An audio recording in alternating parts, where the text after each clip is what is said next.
afternoon, everyone. Welcome to the March 18, 2025 Board of Education Business Meeting. We are going to welcome the, wait. Let me go like this. Let's begin by standing for the Pledge of Allegiance. Okay. I pledge allegiance to the flag of the United States of America and to the republic for which stands one nation, under God, indivisible, with liberty and justice for all. Thank you.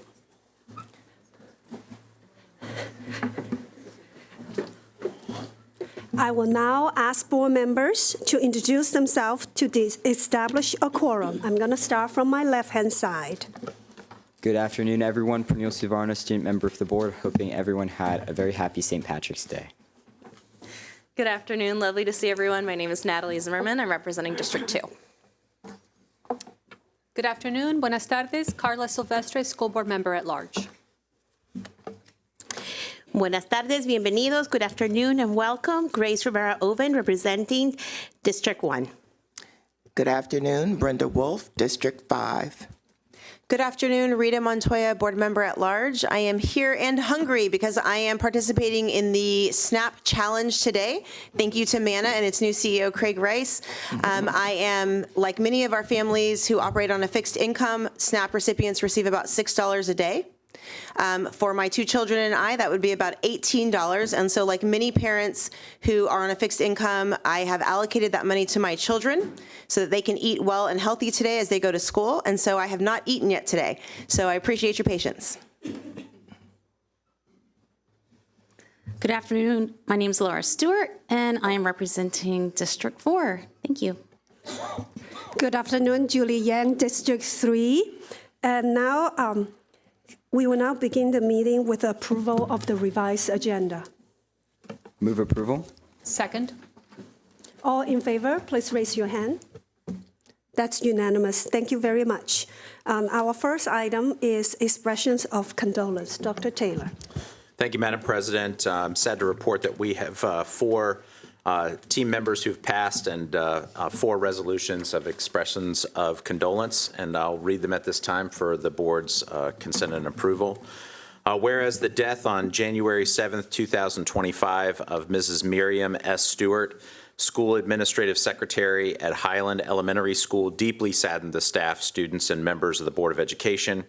And whereas during the 39 years that Mrs. Stewart worked for Montgomery County Public Schools, she exhibited outstanding human relations skills. Her helpful and pleasant interactions with others and her superior office skills were invaluable to the school community. And whereas Ms. Stewart was kind, personable, and understood the importance of her job and the way it contributed to the success of all students, now therefore be it resolved that the members of the Board of Education and the Superintendent of Schools express their sorrow at the death of Mrs. Stewart and extend sympathy to her family, and may it further be resolved that a copy of this resolution be forwarded to the family of Ms. Stewart. Can I have a motion? So moved. Second. All in favor, please raise your hand. That's unanimous.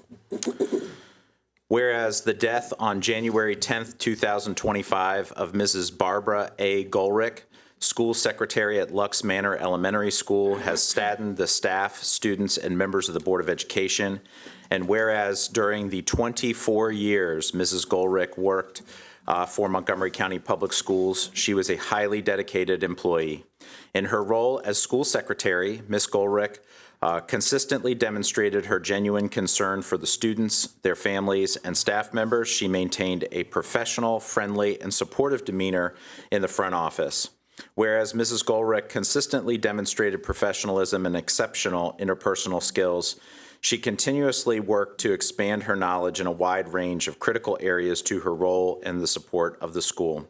Mrs. Golrick always was eager to help and provide support in a variety of ways. She was a valued colleague and a team member who got along well with everyone, and now therefore be it resolved that the members of the Board of Education and the Superintendent of Schools express their sorrow at the death of Mrs. Golrick and extend sympathy to her family, and may it further be resolved that a copy of this resolution be forwarded to the family of Mrs. Golrick.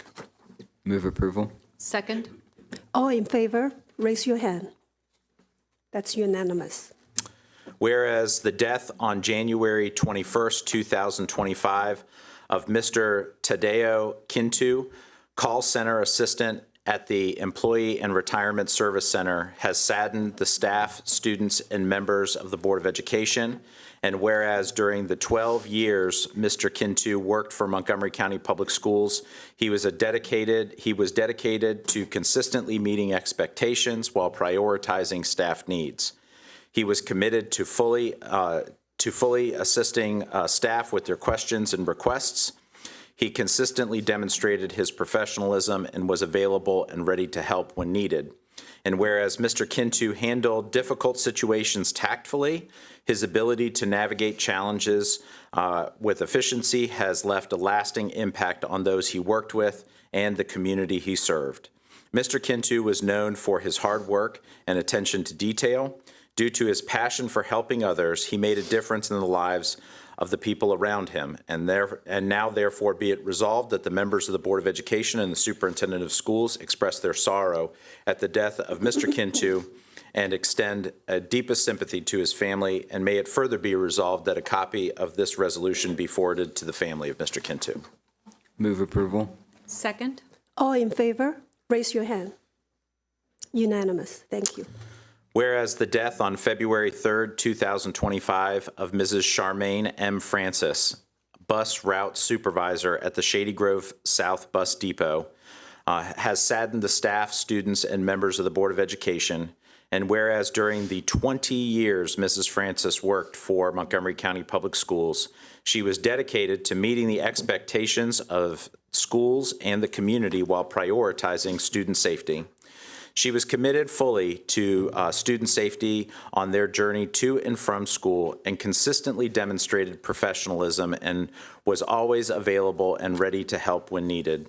And whereas Mrs. Francis handled difficult situations successfully, she was perceptive in her recognition of problems and their implications and implemented efficient and quick solutions.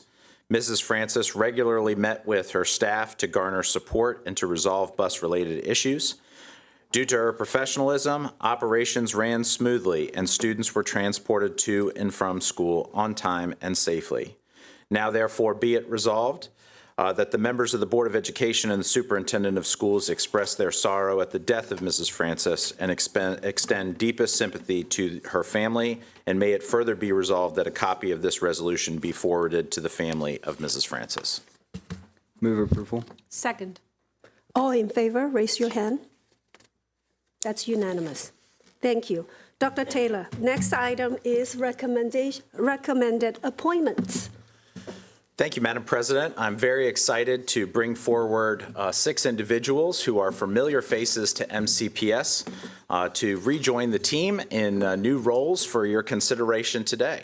Up first for consideration, and I'll ask you to please stand when I say your name, Dr. Tamitha F. Campbell for the position of Associate Superintendent in the Division of School Leadership and Improvement. Joining her today is Sterling Grace, her mentor, Dr. Myra Smith, and family and friends. Dr. Campbell has been employed with Montgomery County Public Schools for 33 years as a teacher, assistant principal, staff development teacher, principal, consulting principal, acting director, director, and most recently as an associate superintendent in the Office of School Improvement. Dr. Campbell also looks forward to her continued service in the support of schools, staff, students, and parents. Shout outs to her father, Dr. Ray Neal Fisher, and her children, Jordan and Sydney. Excited to move this forward for approval. Second. All in favor, please raise your hand. Congratulations.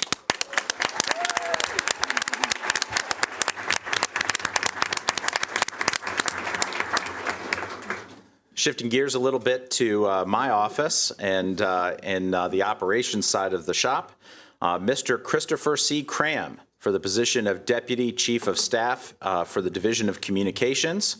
Joining him today is his wife, Lisa Swan, Mr. Cram has been employed with MCPS for 24 years as a multimedia producer director, operations manager, business operations supervisor, and most recently as a director in the Department of Communications.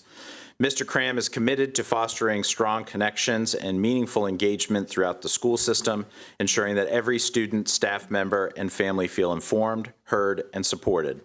He believes that enhancing the information shared will cultivate an even greater sense of pride in MCPS. Move approval. Second. All in favor, raise your hand. That's unanimous. Congratulations.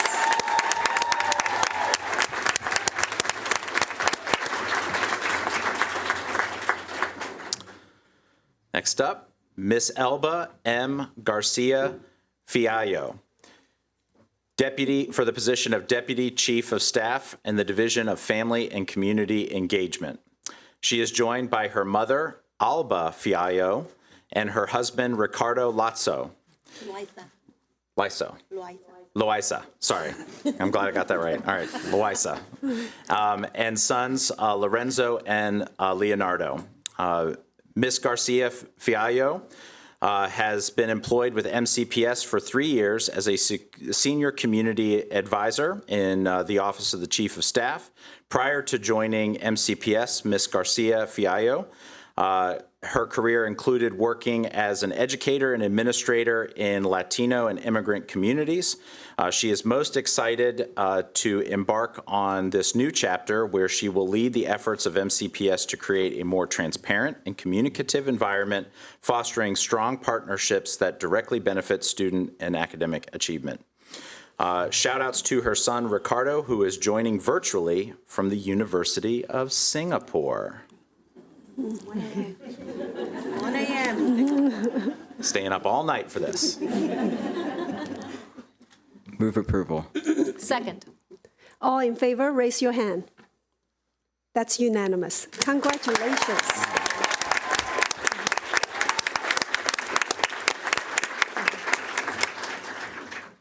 Continuing with the school leadership team, Dr. Donna R. Jones, associate for the position of Associate Superintendent in the Division of School Leadership and Improvement. Dr. Jones has been employed with MCPS for 22 years as a staff development teacher, assistant principal, principal intern, principal director, acting associate superintendent, and most recently as an associate superintendent in the Office of School Support and Improvement. She looks forward to implementing teams and structures that support school leaders to advance excellence in teaching and learning so that all students can achieve academically and have a sense of belonging in their school. Shout outs to her husband, Rendell, daughter, Kiara, and mother, Harolyn Redman, all of whom are watching online today. Move approval. Second. All in favor, raise your hand. That's unanimous. Congratulations.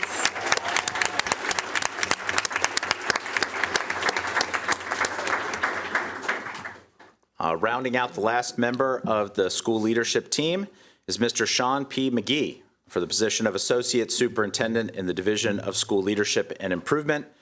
Joining Mr. McGee today is his son Seamus and daughter Katie. Mr. McGee has been employed with MCPS for 23 years as a teacher, assistant principal, principal intern, acting principal, principal director, acting associate superintendent, and most recently as an associate superintendent in the Office of School Support and Improvement. He is grateful to have the opportunity to continue to support students, staff, and schools in the MCPS community. Excited to move this for approval as my former elementary school principal. Second. All in favor, raise your hand. That's unanimous. Congratulations.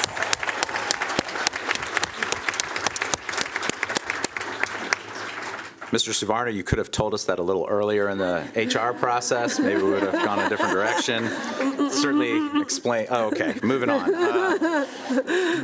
Our last person up for consideration this evening is Miss Jessica Boone for the position of Director in the Department of Compliance and Investigations and the Division of Human Resources and Talent Management.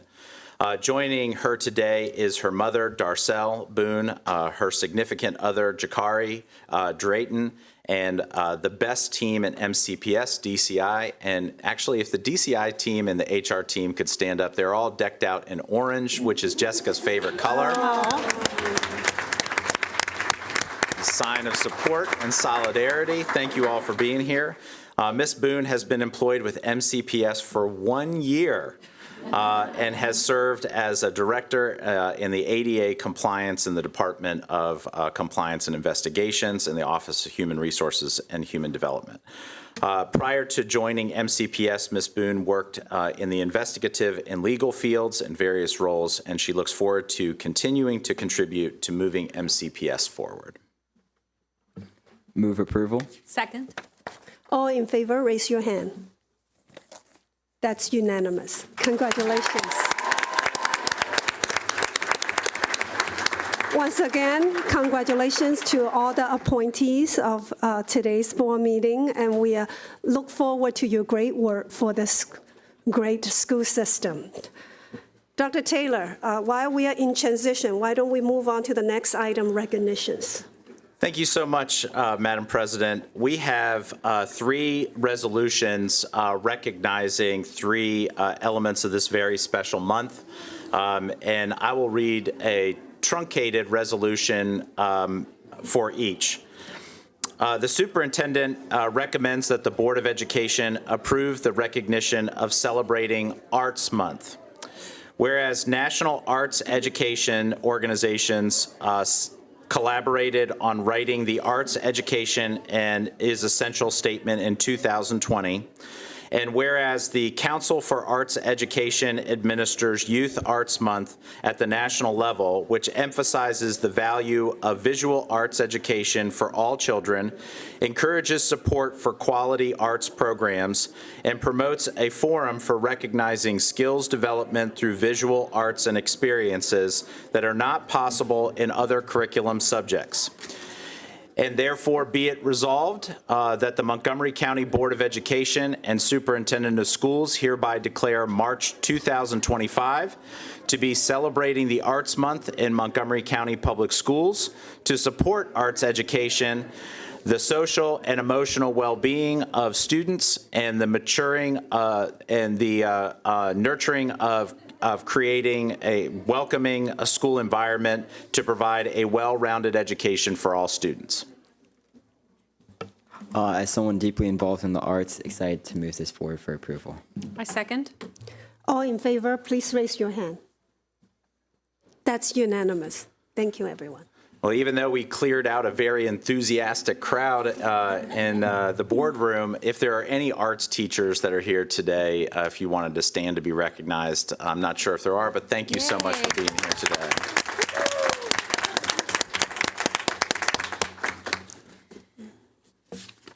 Thank you, Madam President. Our next resolution is in recognition, and the superintendent recommends that the board adopt Arab American Heritage Month in Montgomery County Public Schools.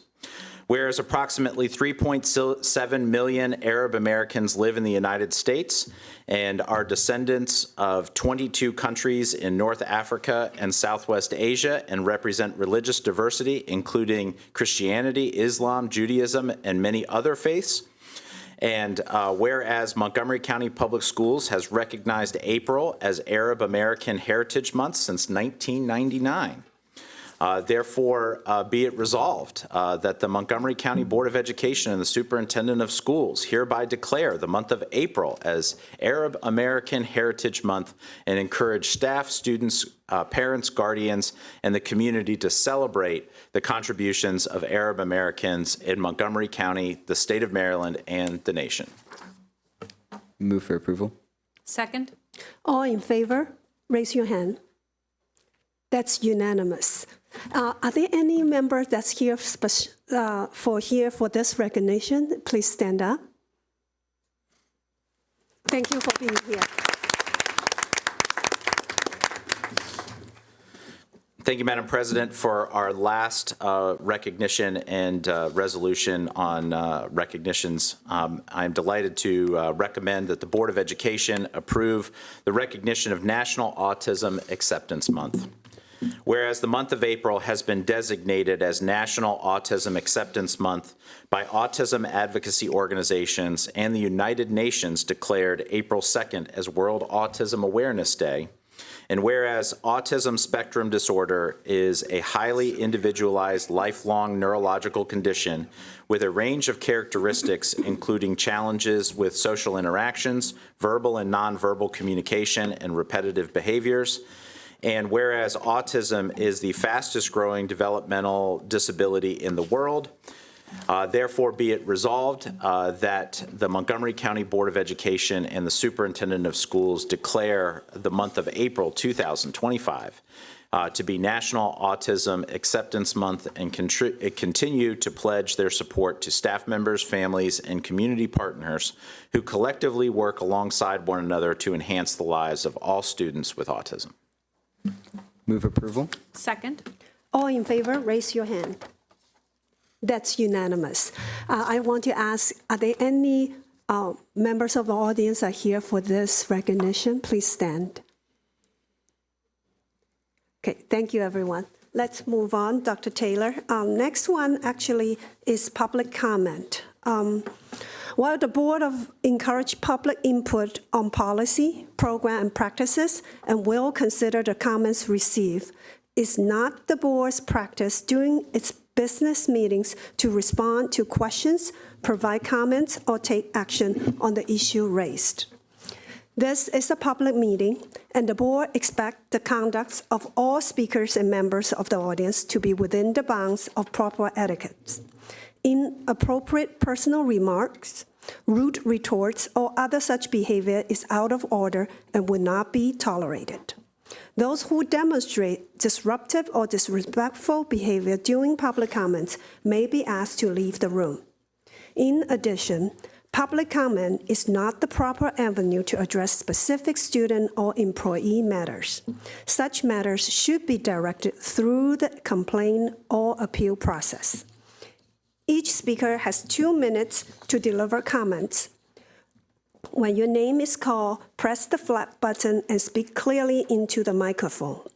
A yellow light and a single beep indicate you have 30 seconds remaining. A red light and repeating beeps signal that time has expired. Once you have finished speaking, press the same button to turn off the microphone. Following the live testimony, audio and video testimony will be played. Copies of the testimony are posted with the other materials for this meeting on board docs. Today we have 17 people sign up for the testimony. I'm going to call the first 6 to come to the table. David Stein, Dinana Cooney, Bridget Howe, Jordi Diaz, Leah Sager, Nathanie Dominguez.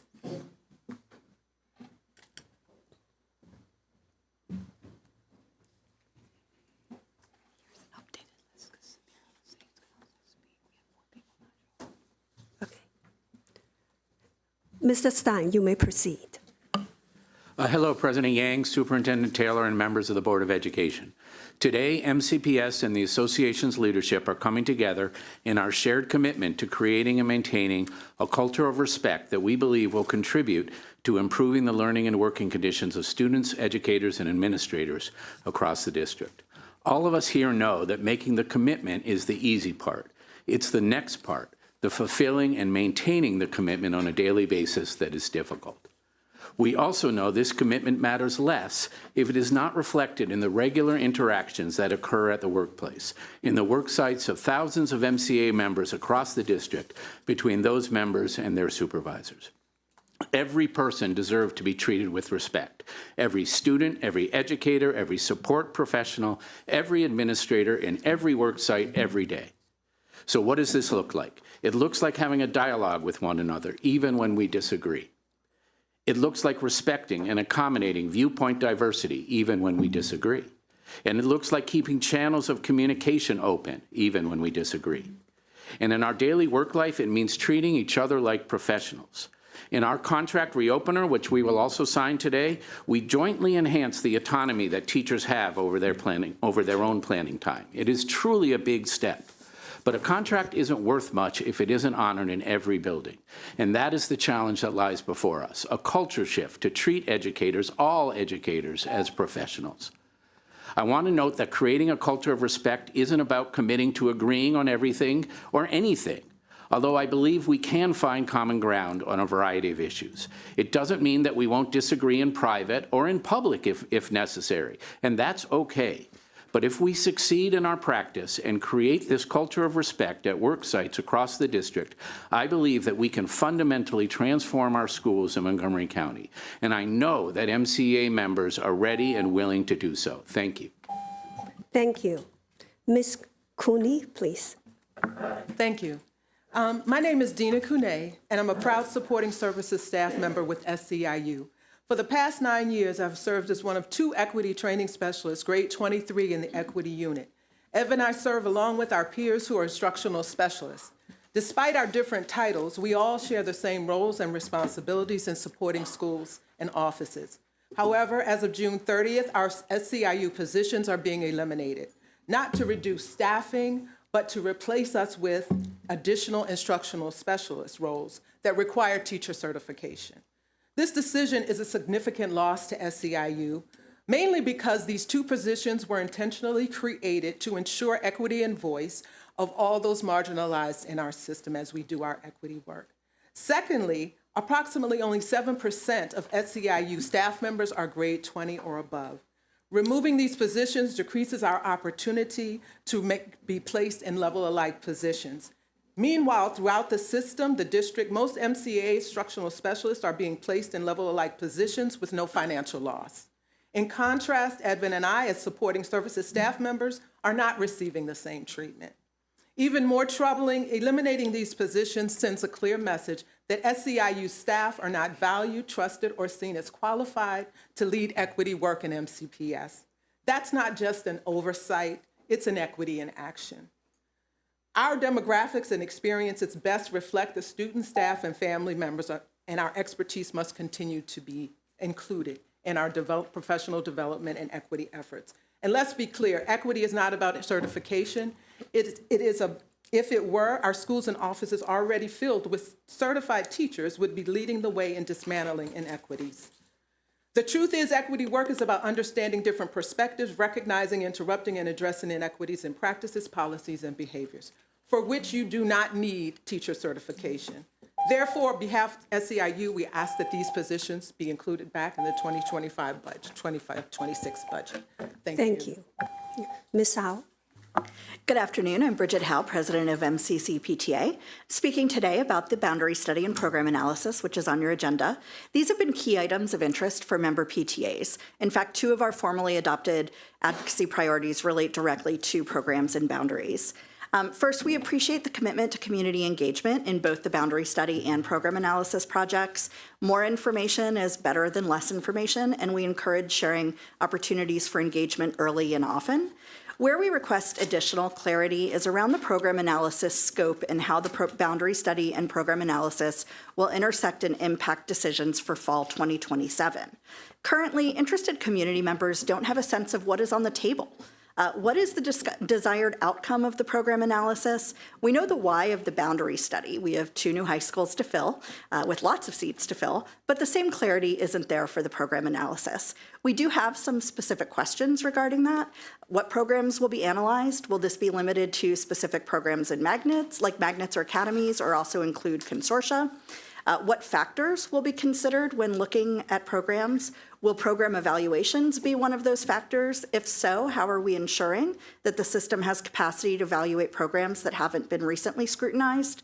How will the community be engaged in the program analysis? Could this analysis result in closing existing programs, moving program locations, adding new sites, all of the above? We know program decisions are going to have a large impact on school assignments and boundaries. For example, is Woodward going to be in the DCC? Could a magnet move from a current location to a building with more capacity? Each of these decision points may affect the eventual placement of hundreds of students.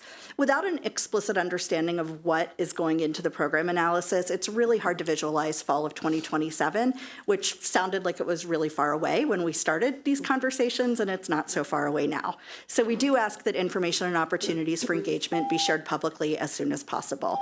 Thank you. We know this is a huge undertaking. Thank you. Mr. Diaz? Good afternoon, President Yang, Superintendent Taylor, and members of the board. My name is Jordi Diaz, and I am a former MCPS student and an organizer with Young People for Progress. MCPS is failing Black and Latino students, and the data proves it. Last year, student arrests in MCPS skyrocketed from 56 to 191. Black students are 8.5 times more likely to be arrested than white students, making MCPS one of the worst in the state for racial disparities. While other Maryland counties have reduced student arrests, MCPS has done the opposite. Suspension data tells the same story. Black students make up only 21.6% of MCPS enrollment, but account for 49.5% of suspensions.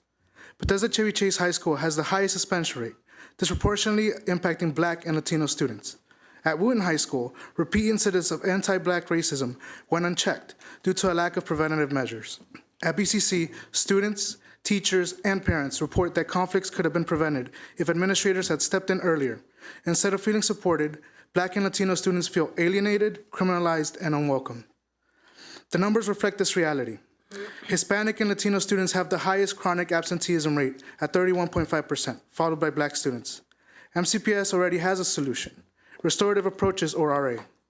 When properly used, RA cut Black student suspensions by 41% in focused RA middle schools, reduced repeat offenses by 79% for students involved in fights last year, yet RA remains underfunded and inconsistently applied. To fix this before the next school year, we urge that MCPS require RA training for all administrators before the start of the school year, integrate RA into school improvement plans and summer instructional learning teams meetings, train all staff on RA and the code of conduct during pre-service week, establish accountability measures to ensure administrators, principals, and schools follow through with RA equitable implementation. MCPS cannot afford another year of inaction. Every day, more Black and Latino students are unfairly disciplined, arrested, and pushed out of the school. Our full written testimony includes additional demands for your reference. MCPS must invest in prevention, not punishment. The future of our students depends on it. Thank you. Thank you.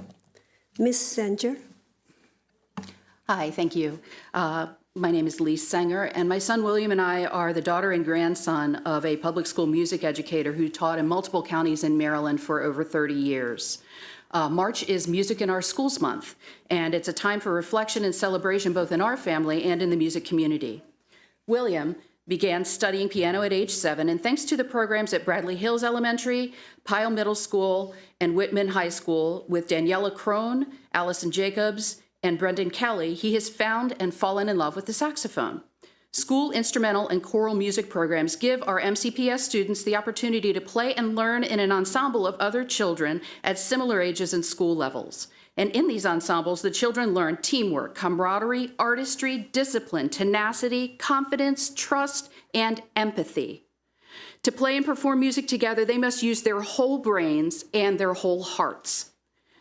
William has had the opportunity to branch out and play tenor sax in addition to his primary instrument, alto sax. And in Pyle's jazz band, having an inventory of high-quality functional instruments makes opportunities for children to learn larger instrumentation. The tenor sax William would have learned on at Pyle would have cost our family about $3,500 to purchase.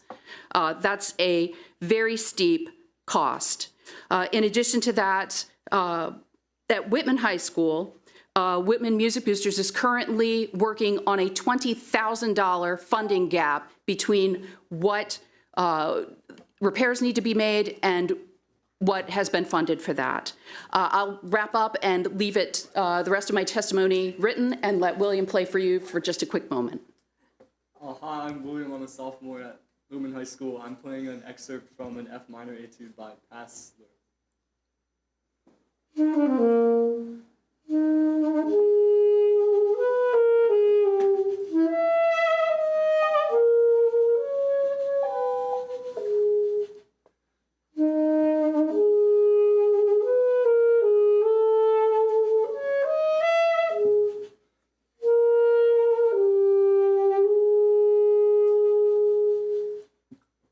Will, this is the first since the time I have been on the board that you use music to make a point. Kudos to you. Right. Next one is Miss Dominguez. Yeah. Go ahead. Hi, everyone. Good afternoon. My name is Natalie Dominguez Perez, and I'm in 8th grade at Argyle Middle School. For the past 3 years, this school has become like a second home to me. It's where I've made amazing friends, shared so many laughs, and created memories I'll never forget. But there is something that really worries me. Our school is falling apart. Throughout the 3 years I've been here, each new year there's a new issue with our school building. And we have been told there's no money to rebuild it. It's heartbreaking to see brand new schools being built while we're left behind. Even though my friends and I might not get to walk through the new halls or sit in fresh, modern classrooms, we still dream of a better future for the students coming after us. They deserve a safe, clean, and inspiring place to learn, just like every other kid in Montgomery County. Every day, we deal with crowded parking lots, broken ceiling tiles, and classrooms that are either way too hot or freezing cold. The air feels heavy, and sometimes it's hard to focus. All these problems come from the fact that our school is over 50 years old. Our 54-year-old school building has bad air quality that affects us no matter how many times we try to fix it. All the small fixes we do on the ventilation system don't change the problem that our school needs to be rebuilt. We hope that Montgomery County can help us fix this issue so that this county can prove that it has equity for all schools. Show us that Montgomery County cares for its students. This isn't just a speech, it's a plea. We need people to listen. We need change. Our school, our future matters, so please help us make our school better. Thank you. Thank you. I'm going to call for the next 6 speakers to come to the front. It's Rhea Anonik, Ephrata Woon-Wilson, Edwin Hernandez, Melissa Reagan, Theo Hart, and Nellie Chick.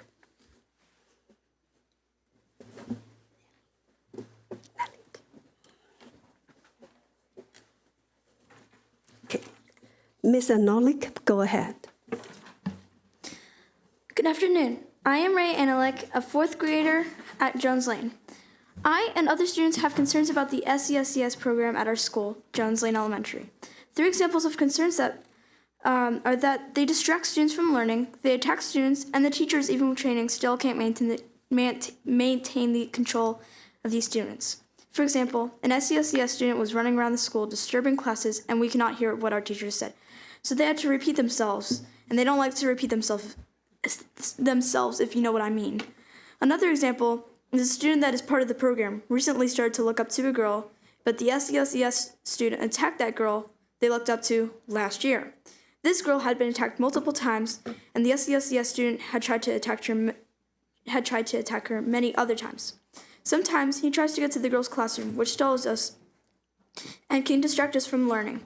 Also, they run around the school making loud noises and barging into classes, which doesn't help learning. One time, another boy in the SESCS pushed 2 of our friends who slammed their heads into each other and had to go to the nurse. Last but not least, a student who's part of the program used to hurt people by pulling them off the monkey bars and punch people. And the teachers did nothing. This takes me to my final reason for not feeling safe at school. The teachers that are with the SESCS kids do nothing. For example, a student the other day was acting up, and while they were acting up, the teachers were on their phone not watching them. Another time, a student was running and screaming around the school while the teachers were not running but walking, telling them to slow down and come back. Lastly, a student that is part of the program was mad and was trying to hurt others while the teachers were far away from the situation, and a student had to calm him down, not an adult, a kid. I and other students want to bring these concerns to your attention so someone can please do something about this. People have been working on this, but it's still not enough to stop the students, parents, and my concerns. Thank you. Thank you. Ms. Woon-Wilson? Good afternoon, Dr. Taylor, President Yang, and board members of the board. My name is Ephrata Woon-Wilson, and I am a senior at Montgomery Blair High School, as well as the co-president of the American Sign Language Honor Society at my school. I'm here today on behalf of both myself and my fellow ASL Honor Society members to advocate for the inclusion of American Sign Language, ASL, as a world language option in middle schools. ASL is not just a language. It is a bridge to inclusivity, accessibility, and a deeper understanding of the deaf community. Yet, despite its cultural and linguistic significance, ASL remains largely unavailable as a world language option in our middle schools. As a student who has dedicated years to learning ASL, I have firsthand seen how it fosters communication and inclusion. It has allowed me to connect with the deaf community in ways I never imagined, and has given me a deeper appreciation for the diversity of human expression. Learning ASL has not only strengthened my ability to communicate, but has also taught me the importance of accessibility and advocacy, values that should be instilled in students as early as possible. By incorporating ASL into the middle school curricula, we open doors to countless benefits. Studies show that learning sign language enhances cognitive skills, improves spatial reasoning, and even strengthens verbal communication. More importantly, it fosters empathy and cultural awareness from an early age, ensuring that students grow up valuing diversity in all of its forms. The demand is already present, and many MCPS high schools, including Montgomery Blair, offer ASL for world language credit. However, students are often introduced to it too late to explore it fully. By making ASL available in middle schools, we empower students with more choices while actively promoting accessibility and inclusion. Our school system prides itself on preparing students for a diverse and interconnected world. Let's make that vision a reality by ensuring ASL is recognized and offered as a world language in middle schools. Representation matters, and this step would be a powerful testament to our commitment to equity in education. Thank you for your time. Thank you. Mr. Hernandez. Thank you, Ms. Yang, Dr. Taylor, members of the board, members in the audience, Dr. Troy Body. Thank you for giving me the opportunity to testify before you today on the restructuring we're currently undergoing in MCPS and its alignment to the anti-racist system audit. In my testimony, I would like to include the workforce diversity domain in the anti-racist system audit observation 2.4, where it says, some students and families report that the lack of staff diversity leads to being less responsive to the diverse needs of students, especially students of color. I want to speak to you from the heart. I do have a speech, but I think it would probably be more impactful if I share with you my real experiences. As an SEIU employee, as an equity training specialist, I also do the work of other equity instructional specialists in the system, whether it's supervisory visits to the different clusters, whether I've been before you testifying before the policies on family and community engagement, policy ABA, policy ABC, when we had to go to the community and get input from students, families, from those voices most marginalized. I've been there putting all those focus groups together. I've been doing the work. Now that we're doing this restructuring, it almost seems that I don't have the qualifications to do the work anymore. It almost seems out of the blue. I also wanted to elevate that when I took this job, Dr. Troy Body, who is in the audience, asked me a question in my interview, and he said, what qualified me for this position?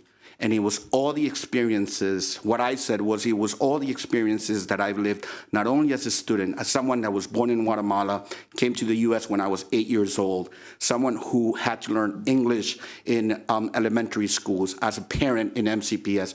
All those experiences that I carry with me are what gives me that awareness in the things that I do as an equity training specialist. I hope that you would reconsider and put back those equity training specialist positions in next year's budget. Thank you. Thank you. Ms. Reagan. Good afternoon, Board of Education and Superintendent Taylor. I am Melissa Regan, alumni band and visual arts magnet parent. I'm happy to be here during Music in Schools Month. I continue to advocate for fine arts, focusing today on instrumental music. MCPS has just under 24,000 students enrolled in IM classes, but sadly, annual funding is currently at about 25% of what's needed. I'm happy to hear about using an equity lens when crafting the next budget. If principals at high farm schools receive extra dollars, since they don't typically have the parent funding that occurs in wealthy communities, it would be nice to consider instrumental needs as they determine how to address gaps. The system's instrument stock has run dry. I work in Rockville schools. A middle schooler there needed a violin. His parents were not able to purchase or rent one, and the school did not have a spare violin, even for him to share. Did you know that students in multiple class periods all share the same one instrument throughout the day? Well, let's pop over to the high school around the corner and get one. Nope, they also did not have one spare violin. Your central office music supervisor did not give up and was able to find one, but this is indicative of needing a few more on hand. We have a backlog of near $100,000 in repairs needed. Picture that mountain of broken instruments. Please consider a chunk of funding to get this pile fixed, and then we might have the instruments that we need. But an ongoing plan is needed since instruments are not a one-time buy or fix. As we head into spring musical season, I hope all of you enjoy the amazing productions and think about those students that are in the pit that are playing that music. We need to support students that require a school instrument in order to play. Thank you. Thank you. Mr. Hart? Greetings, members of the board. My name is Theo Holtz, and I am the parent of a first and third grader at Dr. Ronald McNair Elementary School. And I am here today to express my deep concern regarding the upcoming rebid process for before and after care programs, and I strongly advocate for the continuation of the BART program at our school. The BART program has been a critical part of my children's experience since they started attending the school. Through this program, they have not only developed a strong sense of belonging, but they built meaningful relationships with their peers and the staff there. As an active working parent, I have peace of mind knowing that my children are safe, supported, and engaged in activities that foster their social and emotional growth. The staff there are incredibly caring, responsible, and dedicated to creating a positive environment for all the students involved. Like the director, Ms. Joyce, is amazing. Like, she has an established milieu there. When you walk in the building, you can just feel like the warmth of it, right? It's that kind of feeling she has in that program, and we really appreciate it as parents, you know. So I am concerned that the recent parent survey did not ask about our satisfaction with the current provider, which is essential in understanding how valuable this BART program is to families like mine. This program plays a vital role in supporting families like mine and contributes to the well-being of our school community. I respectfully urge the board to keep the BART program at Dr. Ronald McNair Elementary School so that my children and many others can continue to thrive in this supportive and enriching environment. Thank you for your time and consideration. Thank you. Ms. Cheek? Good afternoon. My name is Nellie Chick. I am the mother of 2 MCPS students, 1 middle schooler at Eastern Middle School and a 2nd grader at New Hampshire Estates Elementary in Silver Spring. For the past 2 years, our elementary PTA has been asking the MCPS Board of Education to reevaluate the way that you measure poverty data, which impacts funding for MCPS schools. We understand that Title I status evolves, with schools qualifying or not year to year. However, in a school like Oakview Elementary, where students enter 3rd grade from the highest poverty school in MCPS, New Hampshire Estates, and are joined in 4th grade by kids entering the Center for Enriched Studies, often from higher income households, the loss of funding to bridge the gap between these populations will continue to have long-term impacts. Relying solely on direct certification from federal data to determine how needy schools are, especially in the current political climate, is flawed. Many of our families, due to undocumented or unstable immigration status, will not or cannot participate in these federal programs, which have an uncertain future themselves now. This results in an undercalculation of the true needs in our community. The main reason my son has been able to manage at school with various academic and social challenges is the additional funding NHE receives to enable him to have the reading and special education support he needs, including dedicated reading support during Title I funded summer school. I am worried about what progress he may lose when he moves to 3rd grade if Oakview does not have the funding it needs for specialists and paraeducators. On behalf of the Oakview community and other schools where the needs of their most vulnerable students are not getting sufficient funding to enable their success, we are again asking MCPS to revise the way that poverty data is captured to ensure that all of our community members are represented. Thank you. Thank you so much. I'm going to ask the next six. We have one more in person, and then have four audio and video testimony. Samira Hussein, can you come to the table, please?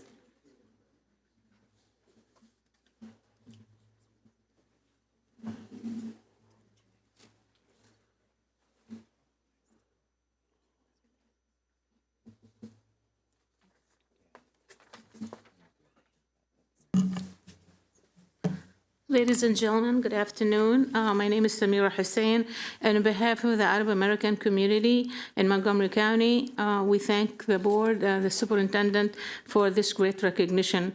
Arab Americans in Montgomery County are the proud founders of the Arab American Heritage Month, which is the first in the nation since 1998. More importantly, for continued ways to promote respect and acceptance among our diverse community, efforts to be inclusive and acknowledgement of the value of the community as overall. We all are faced with the challenges daily. They are threats to the long-fought efforts that many people in this room have done to make Montgomery County the best welcoming and safe place to live in. We need to ensure residents' self-confidence are not eroded with Islamophobia and Arab bigotry that is happening around the country. We need to ensure the environment we live in is safe and supportive. We need to ensure that our representatives, you are our representatives here, are well informed and our community members are involved. We would like to see Arab Americans advocate to serve in key positions in the cabinet and appointed to boards and committees. We would like to see more cultural sensitivity training for MCPS staff. The Arab American poet Khalil Gibran said, "A little knowledge that acts is worth infinity more than much knowledge that is idle." Ignorance is our worst enemy. As we know that social media does not always portray the truth. Take the time, please, to understand history and the truth. And excuse me. I would like to see the Arab American community the fuel and the positive behind the force. One individual, don't underestimate the individual that makes a difference. I also would like to end with the poet, "It takes two of us to discover truth, one to utter it and one to understand it." Thank you. Thank you so much. MCPS TV, can you play the next four audio and video testimonies? Good afternoon, Dr. Taylor, members of the board. Last June, MBA families and educators came here, hopeful that our voices, our stories, and our children's needs would matter. But before we could even testify, we were told nothing is going to change our minds. Still, we had no choice but to try.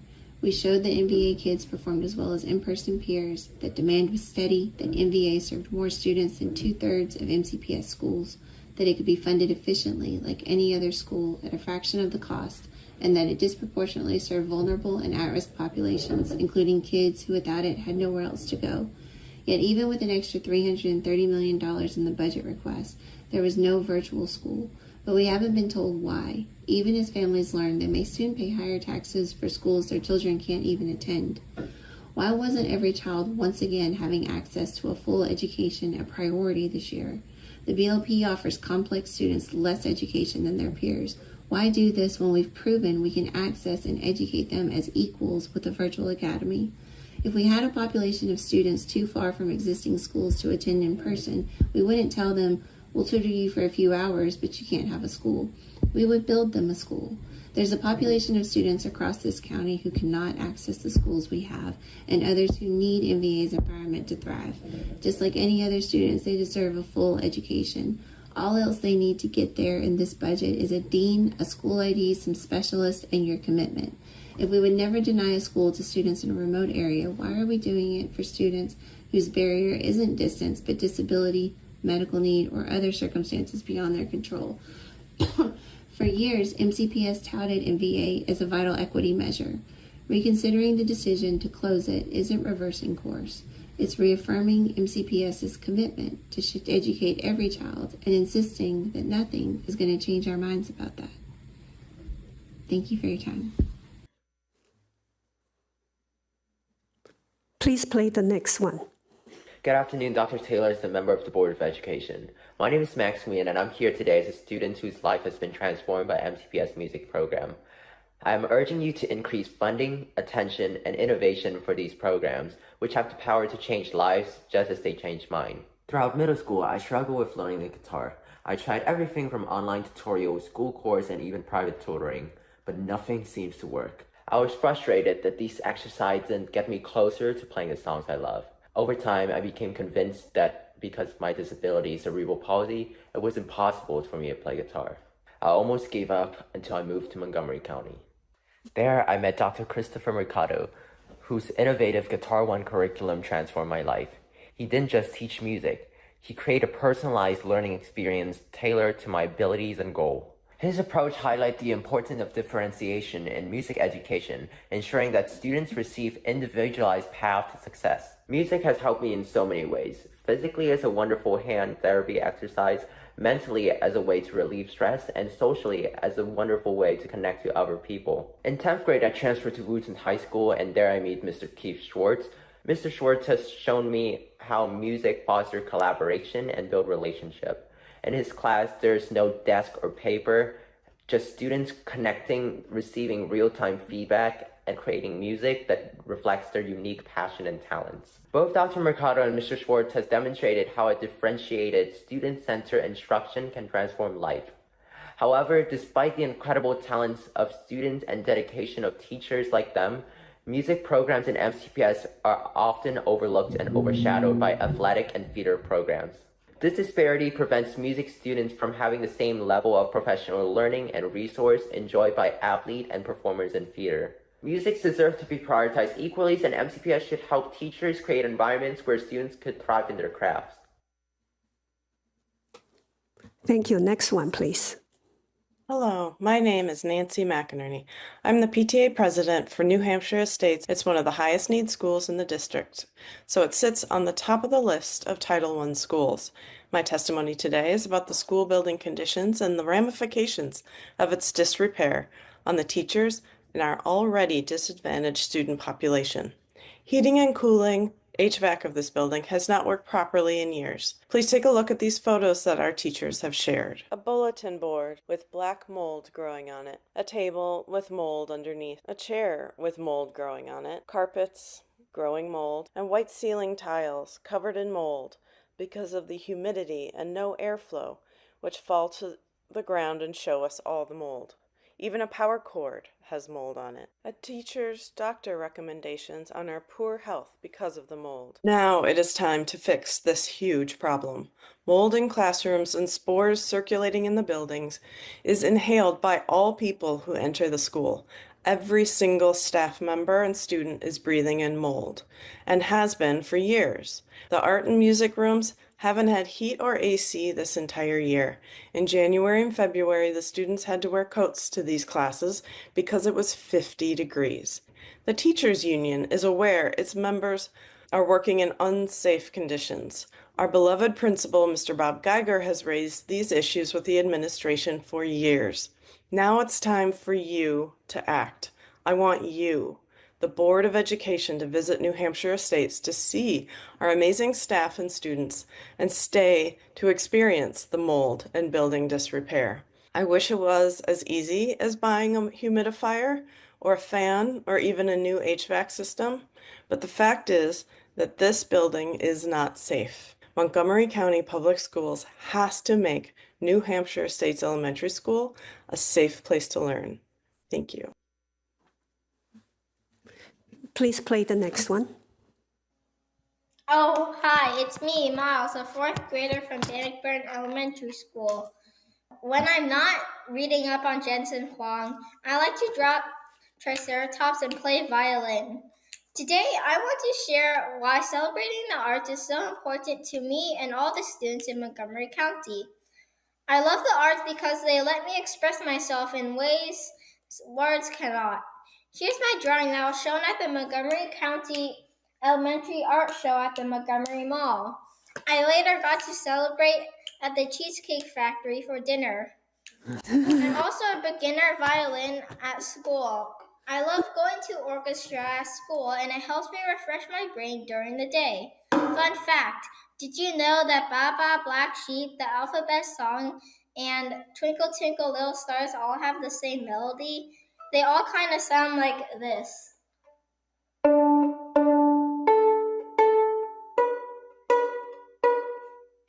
Whether I'm drawing, painting, or playing the violin, the arts help me share my ideas, feelings, and creativity with others.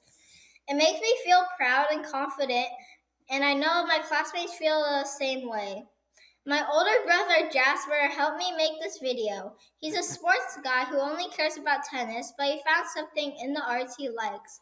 Thank you for recognizing March as celebrating the Arts Month. It shows that you believe in the power of the arts to make a difference in our education and our lives. I hope you will continue to support the arts by funding arts programs and providing free instruments to students who need them so that all students can have the opportunity to learn, grow, and explore the arts. Wow, very professional. And thank you for Miles. We finished this portion in smiles. Wow. I'm going to turn to my colleagues for their questions and comments. And I'm going to go for one question or comment each colleague first. And let's be additive, not repetitive. I'm going to start from my left-hand side. I really just did want to thank all the students for coming out. Thank the students for their performances, from the ones in person to the ones online, and for their words here today. I've been listening closely, taking notes, and will follow up with the administration on certain items. Thank you. I also want to thank all of our students that came and testified. The arts are also really important to me. I used to be in a folk band for 5 years and travel the country playing music, so this is something that I'm also really passionate about. And there are also some students that I would love to follow up with after this. Thank you. Ms. Rivera.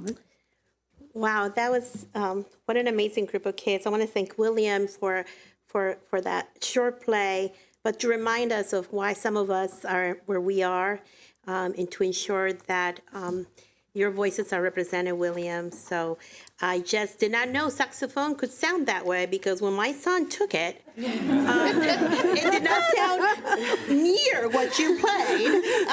But needless to say, I think all our students were amazing. I want to recruit Miles' brother for my next campaign. But all jokes aside, the arts, more than ever, and I think everybody would agree with me, is needed more than ever. It's really something that brings all of us together. Music really has no boundaries, it just no frontiers, right? And we are so lucky in Montgomery County to live in a community that is so incredibly diverse, with so many sounds of all over the world. That is what makes Montgomery County and what makes it stand out from other places, where we can raise children that can have those experiences. So with that being said, it saddens me that there are children in our community who want to take band who might not be able to have that opportunity. And these are tough economic times, but I'm wondering, Dr. Taylor, if maybe, we can do an assessment and an audit of our instruments to see how many need repair. And you know what? This is a county of also really great, amazing, good people, where wonderful things can happen if we come together as a community to ensure there's nothing, I think, greater of a gift to give a child an instrument for them to express themselves and to play and to grow with it. And, you saw what that makes and how that affects them also in school. Their brains, they think better. They are very team players, right? They have something to look forward to. So if we can do that, that would be great. And then I just cannot stay quiet when I hear the wonderful work of Mr. Hernandez and his colleagues in that department. I have seen, Edwin, your work, tu trabajo. Gracias. Gracias por todo lo que hiciste. And I just, sometimes I wonder if we are making the right choices when it comes to equity and to making sure that in the voice of equity, we're not doing the opposite. So I would like to be brief on those two positions, if possible, not now. But I just want to, make sure that we are doing the best we can for our workforce and to elevate those folks who do the hard lifting in our county, and to support them along the way so they can grow. So to our students, to our staff, thank you. Happy Music Month, Art Month. Thank you, Ms. Reagan, for bringing that to our attention. Truly appreciate it. Ms. Wolf. I too want to thank everybody that came to testify, particularly our students. And Miles, could you have Jasper call me? I have to do a video. I have dibs, Ms. Wolf. Did you not hear me? I have dibs. But there is one thing that I do want to say. I think that we really need to get someone over to New Hampshire Estates to take a look at the mold situation. That was very distressing. Very distressing. None of our students should have to learn in that kind of environment. So whatever we have to do, we need to work on clearing that up as soon as possible. Thank you. Thank you so much to everyone for being here, including the staff, parents, and caregivers who also helped the students to get here or help them prepare. As a mother of children who love music, we've picked up enough secondhand instruments to start multiple bands in my home. So I definitely hear you, and I too have gasped when these instruments have seemed like maybe they might need a repair, because it is very expensive, whether you're renting, purchasing, or fixing. And I know that our elementary schools have a significant need for support to fix instruments. So to the community, if you are a person who can help out in this way, whether it's you, your organization, your company, or some other entity, we would love to connect with you. Our students absolutely deserve to have these instruments and not to have to share one instrument in a class. You can't learn that way. So again, thank you so much to everyone for being here. Mr. Holt, we're also looking into connecting with you so that we can see what's going on there. Thank you. Ms. Ruhr. What a great month. I grew up with music in my family, playing music. Pretty much all my extracurricular activities were music related. I tried playing the tenor sax. I was not as successful. I switched to bass quickly so I could play in the jazz band. I want to highlight that we do have a program through our educational foundation called Help Me Make Music. And what this campaign does is collect old instruments so they will have a new home right here in Montgomery County and into kids' hands. This is great. I think maybe we should elevate this out there. I'm sure there's lots of folks that have instruments in their house that maybe they could hand over to the foundation. Also, I would like to make a request that we work with the foundation and expand the campaign, not just so you can give old instruments, so we can actually give money as part of the campaign to really shore up our instrument buying program and also our repair program.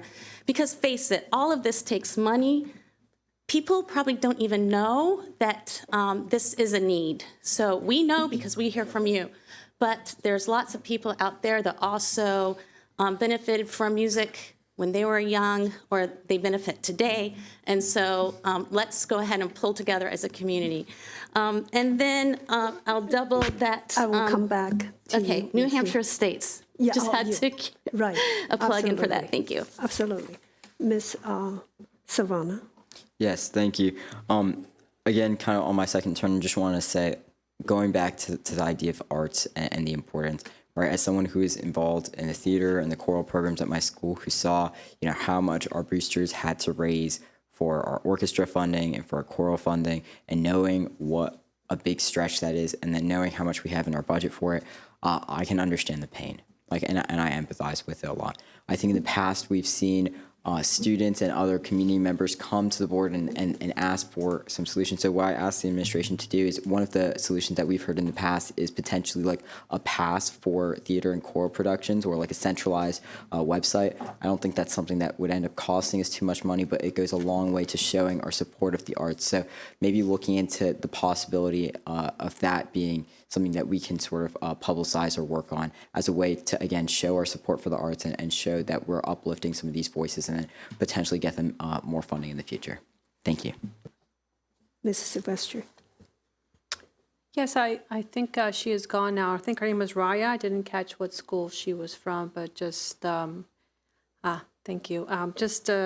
If we could touch base with her school, I think she was advocating for support services for her peers and sharing her experiences, how that's affecting her. So if we could just follow up with her school to investigate further. Thank you. Yes, I have a follow-up. In the past, during our budget discussion, the issue of instrumental music, instrument repair was discussed. At the time that I asked the system do a financial understanding for us to see, can we create, what is the cost of sending music instrument out for repair and having our own in-house person, because we have some large groups of different category that has large groups like a string instrument. So I'm waiting for that. I know we have been swamped, but if we can have that, it can help us drive future decisions. Thank you so much. Oh, Ms. Montoya. And just one quick, it's kind of related, and I think I might have mentioned it previously. I've seen where we have perhaps students helping to repair, I think maybe laptops or something else. And I'm just wondering if we might be able to establish some sort of program like that for music repairs. These always come up. They're not going to go away. Sounds like there's a need. Maybe our students can learn a new skill and make a living also in the future. So if we can find a way or maybe look into that, maybe there's organizations that might be willing to help, or music companies, Chuck Levins or whatnot, to teach our students how to do this. And then I know they get SSL hours, or we have internships and things. Again, I know there's a lot going on, but if that's something that we can kind of just have, a conversation or look into, I think that would be a really helpful tool.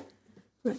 So I wanted to quickly say that I'm sure that exists, Ms. Montoya. I'm trying to think of the school. They actually came and testified a few months ago, and it was with repairing instruments. It was engineering. Was it the engineering program? Yeah. Exactly. Mm-hmm. So if we could,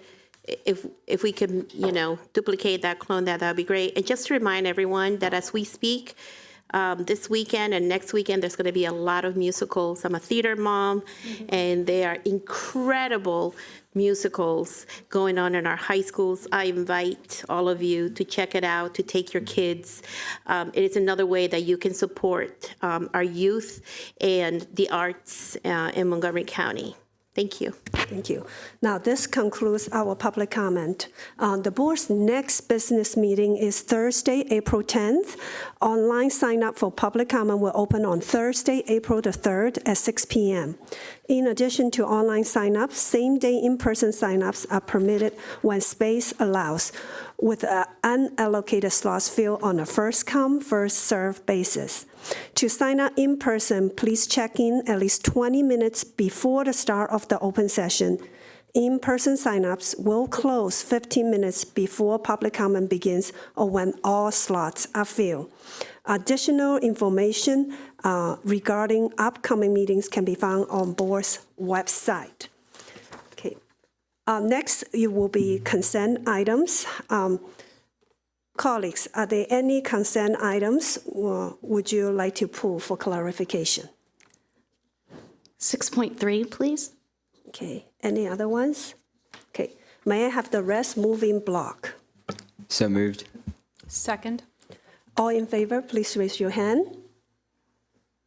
That's unanimous. Ms. Stewart, what's your question? Yes, I noticed this contract is up to work on the theatrical rigging and architectural lighting inspections and maintenance and repair services. It's a contract for, one of them is Magruder High School, who had to move their performance out of the school because of issues there. And I just wanted to know, how does this help their issue? Yes, good afternoon. Adnan Mamoun, Deputy Chief of Facilities. Thanks for the question. So actually, these are two separate issues. The ceiling failure that happened at Magruder was on the audience side of the house. This inspection and repair services is for the stage area, so they will not actually conflict each other, so they can move forward. We are currently having multiple contractors look at the ceiling failure, and we should have a solution for that fairly quickly. So two things happening at once?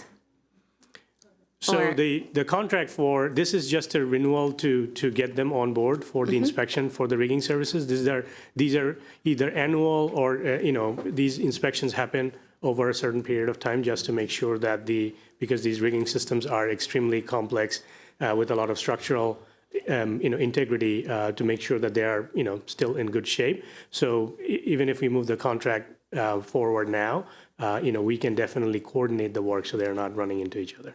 Okay, great information. I just wanted to make sure that we're moving forward so they can continue their programs in the auditorium. So I appreciate it. Thank you. Can I have a motion to approve this item? So moved. Second. All in favor, please raise your hand. That's unanimous with those present. Thank you so much. We're going to move into item number 7.1. So this agenda item is on Culture of Respect Compact. I'm going to give a little bit background information if you're not familiar with Culture of Respect Compact. So this compact was first approved by the Board of Education in 2005 in order to ensure that we codify of shared principles of collaboration, share commitments around creating and nurturing environments of respect, and share interests about the organizational culture that is necessary for student success. Now, as a board, we recognize the importance of fostering an inclusive culture that reflects our community's value and actions, and we are proud that we are going to do this renewal ceremony today. Now, I want this to be a moment for us to remind us every day that in our buildings that we have a commitment to build trust, strengthen collaboration efforts, and maintain a respectful and inclusive environment for all our employees. So with that, I will turn it over to Dr. Taylor. Thank you, Madam President. I am so excited for today's agenda items, plural. We have several that we get to add a little bit of ceremony to, which is a little bit of a switch for us up here. Today we are bringing forward first the Culture of Respect Compact, which was revised actually last in 2011, although originally signed in 2005. This compact speaks to our commitment to working together on behalf of students. At its core, it is about who we are, what we believe in for the system, and how we work together and treat each other, and how we get along with our work. The Culture of Respect Compact is shared commitment between the Board of Education, MCAP, MCBOA, MCEA, and SEIU, and me as the Superintendent of Schools, along with the Cabinet officers. It is about our working respectfully together in relationship to create a top-notch working environment for children. I want to thank the Board of Education and our association leaders who are all here today, and our staff who provided feedback to create the revised Culture of Respect Compact. The updated Culture of Respect Compact reaffirms our shared commitments to creating that culture of respect, which is one of our values, that promotes anti-racism, equity, and inclusion at every level of our organization. It reflects our belief in the strength of our diverse workforce and emphasizes the importance of collaboration, transparency, and mutual respect in achieving our mission and providing a high-quality education for every student. It is the culture that we believe should exist throughout MCPS and reflects the values and behaviors that are expected of all individuals in their interactions with students, staff, parents, and others involved in the school system. We are committed to making this a reality by building strong relationships and working together collaboratively. I want to take a minute to divert from my printed script and to say what an absolute pleasure it has been as a new superintendent to build relationships with our association leaders. At every turn, I have had the opportunity to turn to you for advice, to work with you collaboratively, to work with your boards, to get to know the leaders within our organizations and also the people that have their boots on the ground. You are making a significant difference in our school system. Your heart and your passion are clear and evident in the work that we're doing together. And it's been a refreshing joy to know that we can both fuss at each other and laugh with each other and still get a lot accomplished and move forward together, because it really is us that move MCPS forward. Today, we codify that relationship in our renewed commitment. I'm happy to sign this compact to solidify how we will continue to work together in the years to come and to create and sustain a positive work environment through our work together. Thank you. I'm going to turn to my colleagues to see if anyone has any comments. I'm going to start from my right-hand side, seeing no lights. I just want to say this is a joyful moment, and this is a moment to signal that we'll continue to do the important work and continue on the relationship forward. So with that, can I ask the staff to read the resolve in the resolution? Absolutely. Be it resolved that the Board of Education is committed to fostering an organizational culture of respect and to ensuring that this culture is promoted throughout the school system, and may it further be resolved that the Board of Education adopt and support the compact on creating an organizational culture of respect in Montgomery County Public Schools to ensure the success for every student. Can I have? Excited to move this forward. Second. Okay. All in favor, please raise your hand. That's unanimous with those present. All right. Thank you, everyone who has been a part of this effort to revise and renew this important commitment. We would like to invite you to stay and remain in the boardroom to join us in assigning, following the board's action on all of the 3 association contracts, right? So let's move on to the next item, is association agreement. First up is with our SEIU association. Dr. Taylor. Thank you, Madam President, and I'm going to present these as a group, and I was about to say I'm glad we got more work to do, and I'm glad that our association leads are sticking with us for this. There are so many things that I enjoy about being superintendent, and one that will always be in my top 5 is our work and our collaboration together.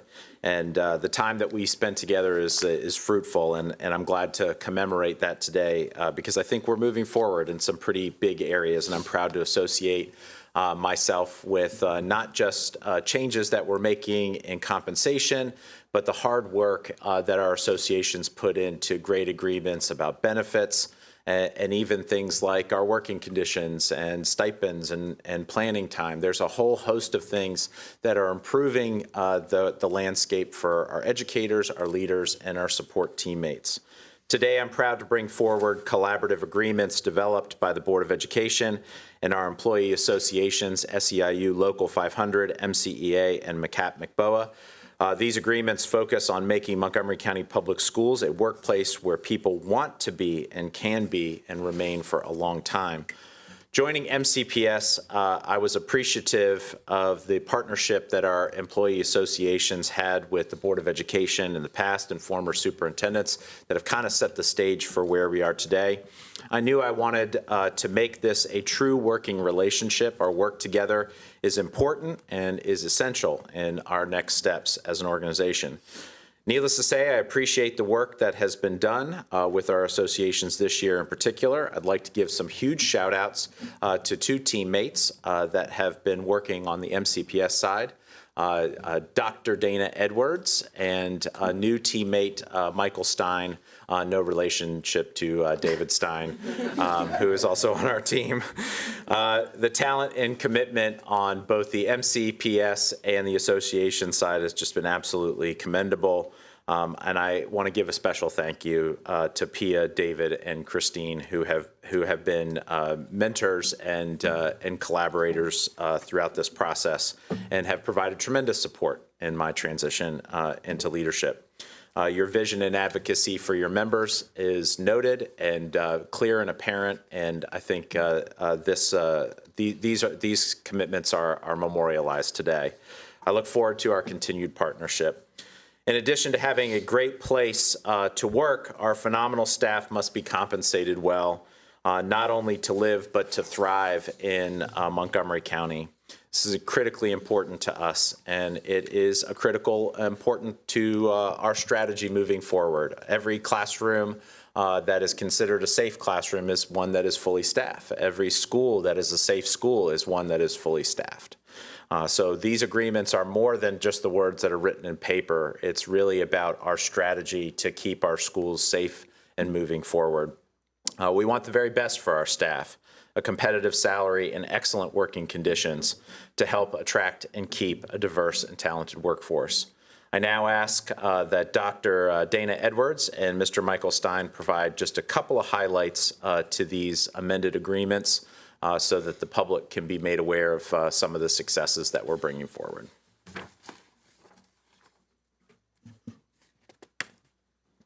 Come on up, Mr. Stein. We're welcoming you to the family. This is right in it.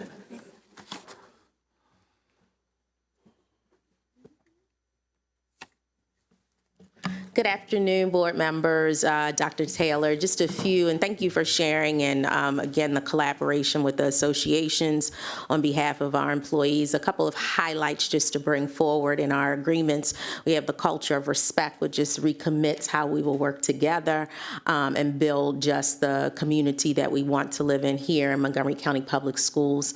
Within our SEIU agreement, what you will find is that we have taken the opportunity to really solidify the amount of time that our bus drivers and our bus assistants will work to a minimum of 55 hours every 2 weeks, which is significant in terms of retention, as well as a good recruitment tool, as well as in Montgomery County Public Schools, we will have no employee who will make less than $20 an hour.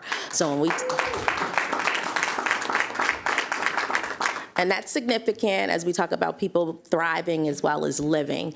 And our teacher contract and our teacher amendment, what you'll find are some increases in terms of increased autonomy with that individual planning time. We've been discussing this for several years, and to be able to bring that forward this year is significant, as well as being attentive to some of the stipends that many of our coaches, as well as extracurricular activities, the employees that do those activities.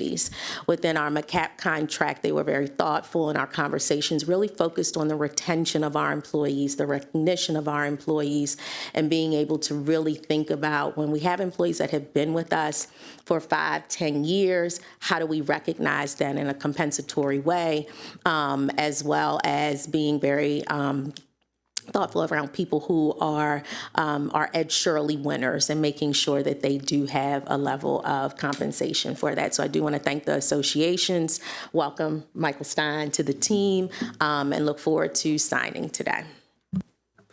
If I can just give a shout out to Don Kopp, who is sitting in the back.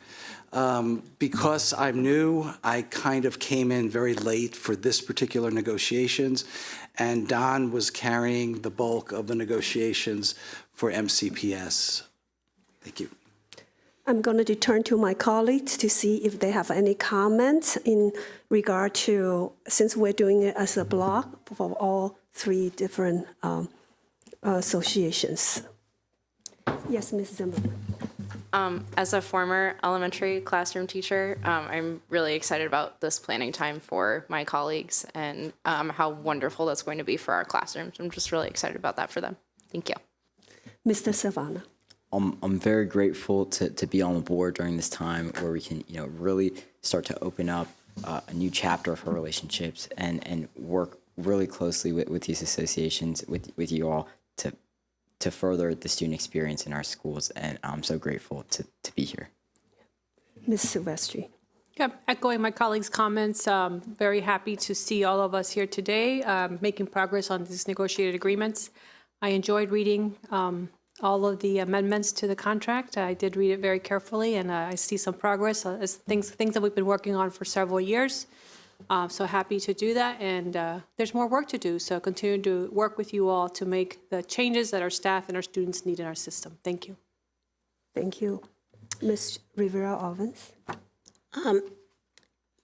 We're responsible for almost 160,000 young people's education, and that is not lost in this document. I really want to thank you and the people that do that every day in our classrooms, whether directly or indirectly, or our support staff.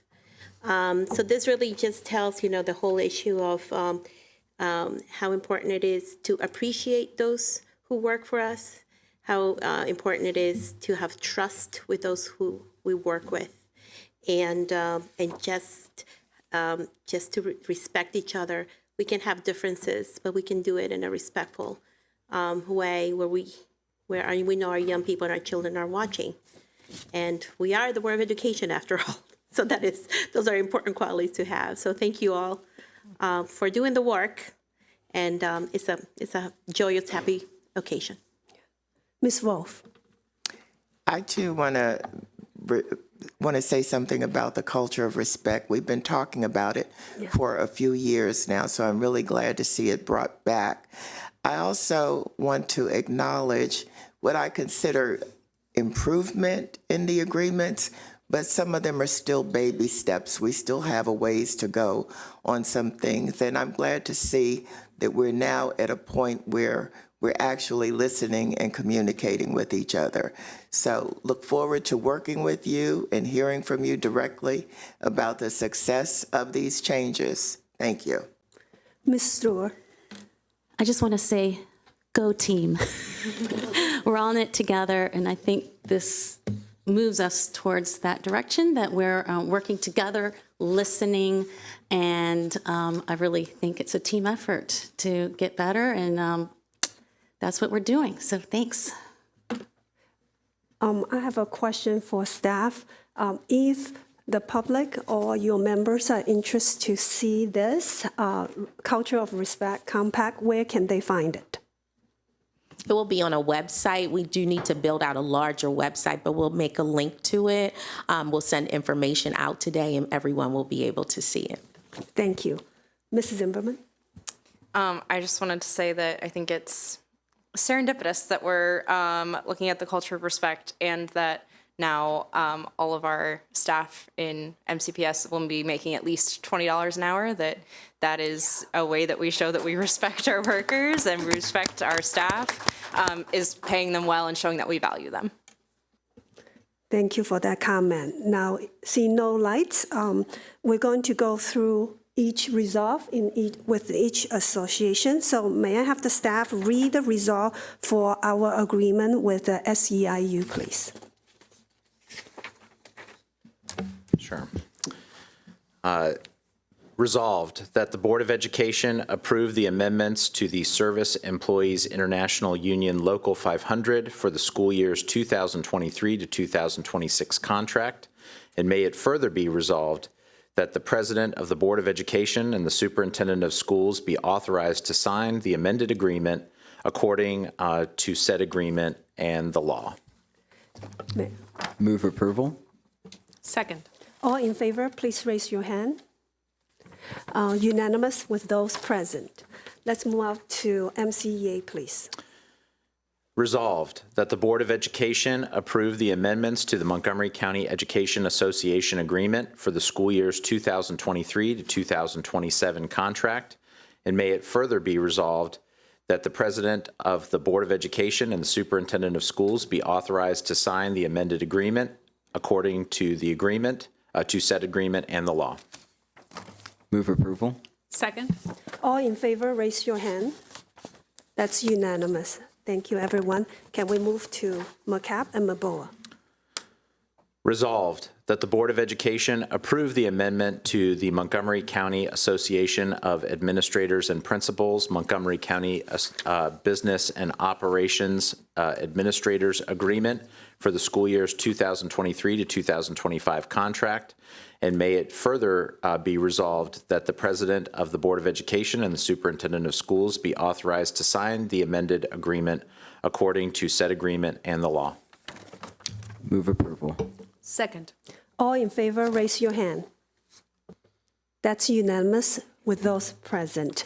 Now, thank you, everyone. Thank you for our negotiators, our association partners, our school system admin, and the board member for this collective effort. I would like to invite all association to join us in the front here, all the board member and the superintendent, for a signing ceremony of the culture of respect and the amendments to the association agreements.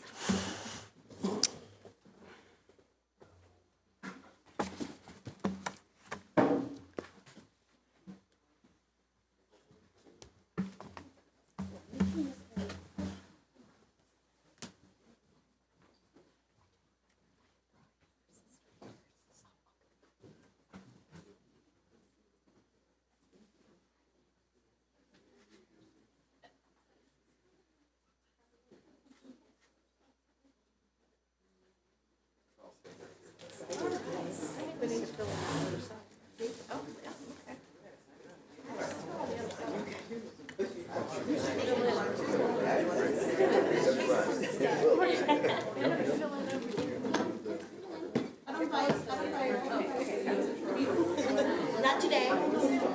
Let's get Christine in. Yes, Christine. Okay. Ms. Stewart? Lorraine. I want to be able to see everybody's face.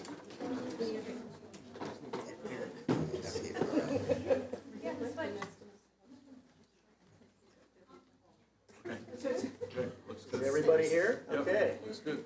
That looks great.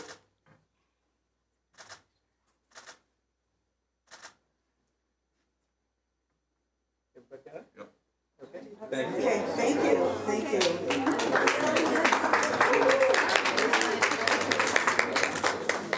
That's right. Take a picture. Make sure that's yes. Okay.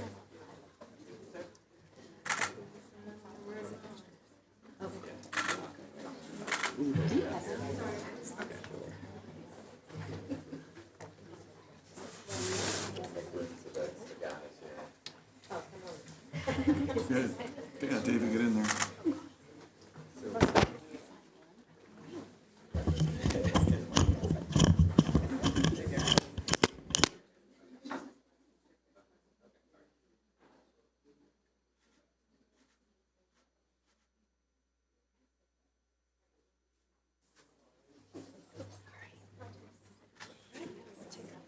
Yes. Once signed, can we hold them up like Ms. Yang is? Sure.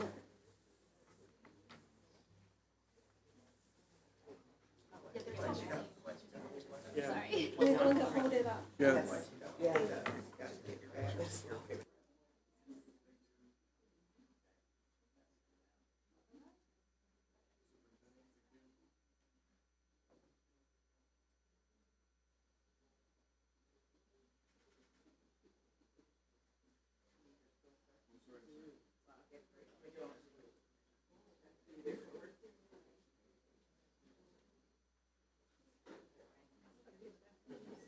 The biggest story of the day.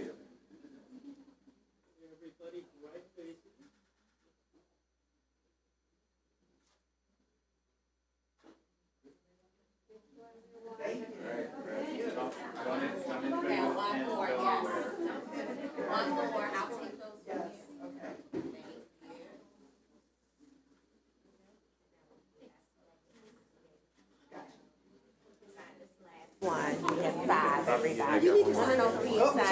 Sorry, I missed that. No worries. No, I had.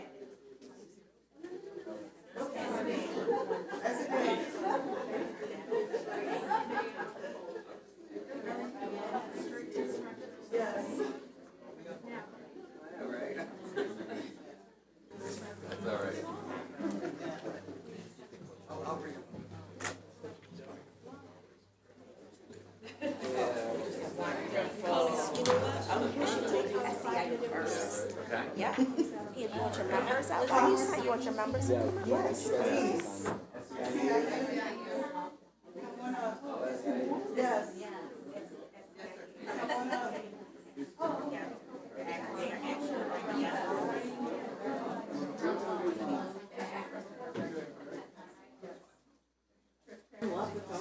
Yes. And they is dressed. All right, you're the last. Okay, so this is. Everybody. Okay, okay. Yes. Yeah, slide in, this side, slide over. Slide right in, get friendly.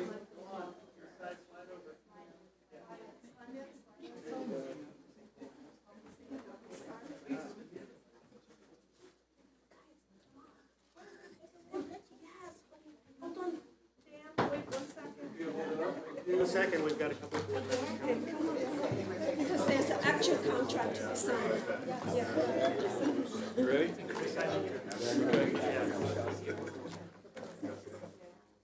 Everybody look here, thank you. Okay. All right. SCIU, all right. Okay. MCA is next, and then the cab.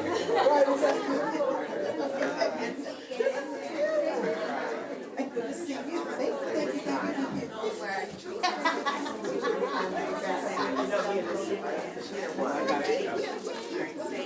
think he's gonna know it as good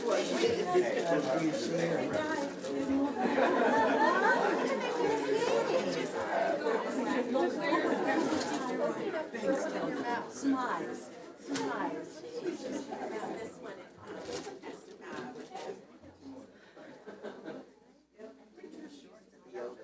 Yes.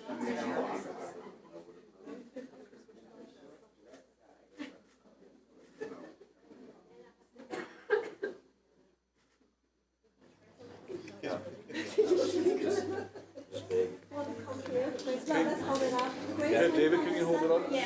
Everybody look this way for the MCPA camera over here, please.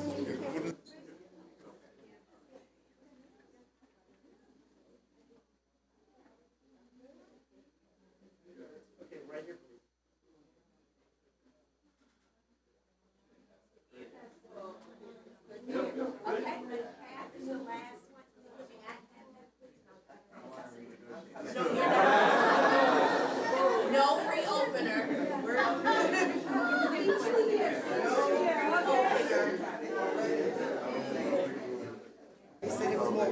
Okay.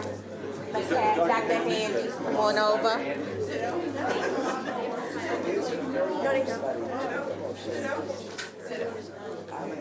Make room for Dr. Handy here.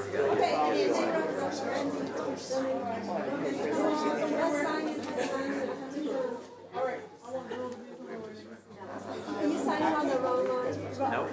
Okay. We got spares.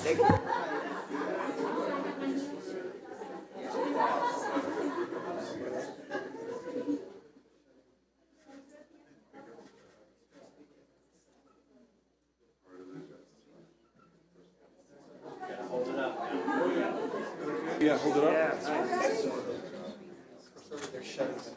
Proof of life.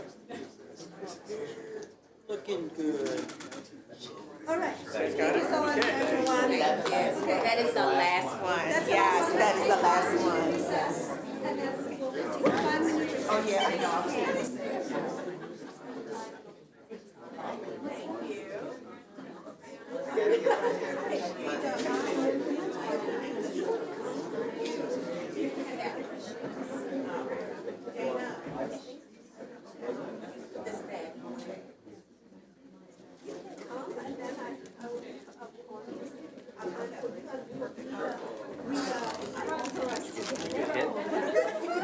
Yeah, just cover it. Yeah, I mean, it's just back. I'm going to be Teresa. So Not the best place to put a red fish.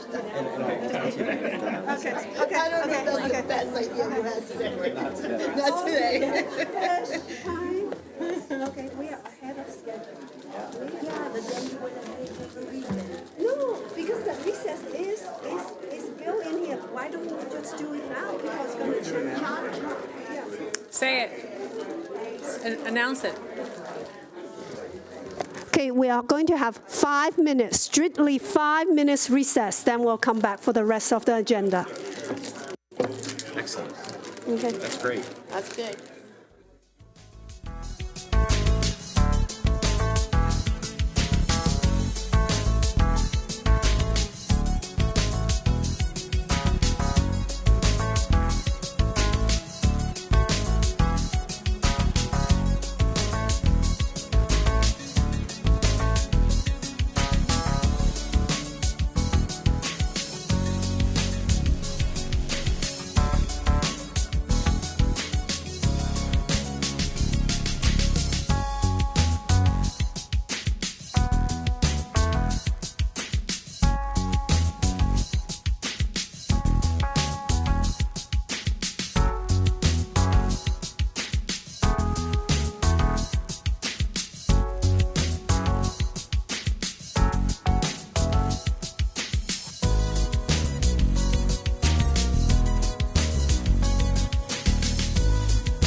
Welcome back from the recess. We are moving to item 9.1, legislative positions. At the table is our board's legislative affair coordinator, Ms. Patty Armstrong. Ms. Sprawn, please go ahead. Good afternoon. I am Patty Ersprung, the coordinator of legislative affairs for the board, and I'm here today to ask the board to take a couple positions on some pieces of legislation that are being discussed in Annapolis.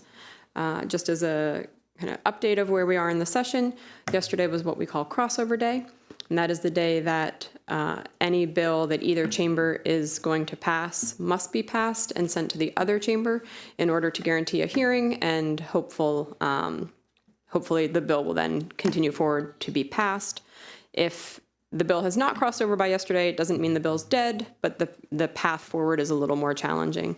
So we are definitely in the home stretch. Sine Die, which is the final day of the session, is on April 7th. So we have a few weeks, and then we see where we stand. So with that, I'll turn to the report with the bills that we want to discuss. The first bill is HB 1245, and the cross file is SB 852, the Blueprint for Maryland's Future Alterations. This is PSAM's Blueprint Alteration Bill. PSAM is the Public School Superintendents Association of Maryland. The recommendations in this bill were developed by PSAM and focus largely on creating and providing some flexibility among the blueprint requirements. In broad strokes, kind of the major provisions of the bill are that it would permit LEAs, which are local education agencies, it would give them the ability to end the career counseling relationship with local workforce development boards, but it does not require that happen. It would allow school boards to request a waiver of minimal school funding requirements for individual schools within the system that have less than 350 students. It would remove principals and assistant principals from the career ladder and would reduce the salary increases that are associated with earning national board certification, and that is to free up some funding in the blueprint. It updates the definition of a Tier 1 child and allows local boards to apply income eligibility requirements for payment of AP and IB test fees. And then finally, it contains two studies. One would be aimed at determining if national board certification improves student outcomes, and then another is on special education funding adequacy.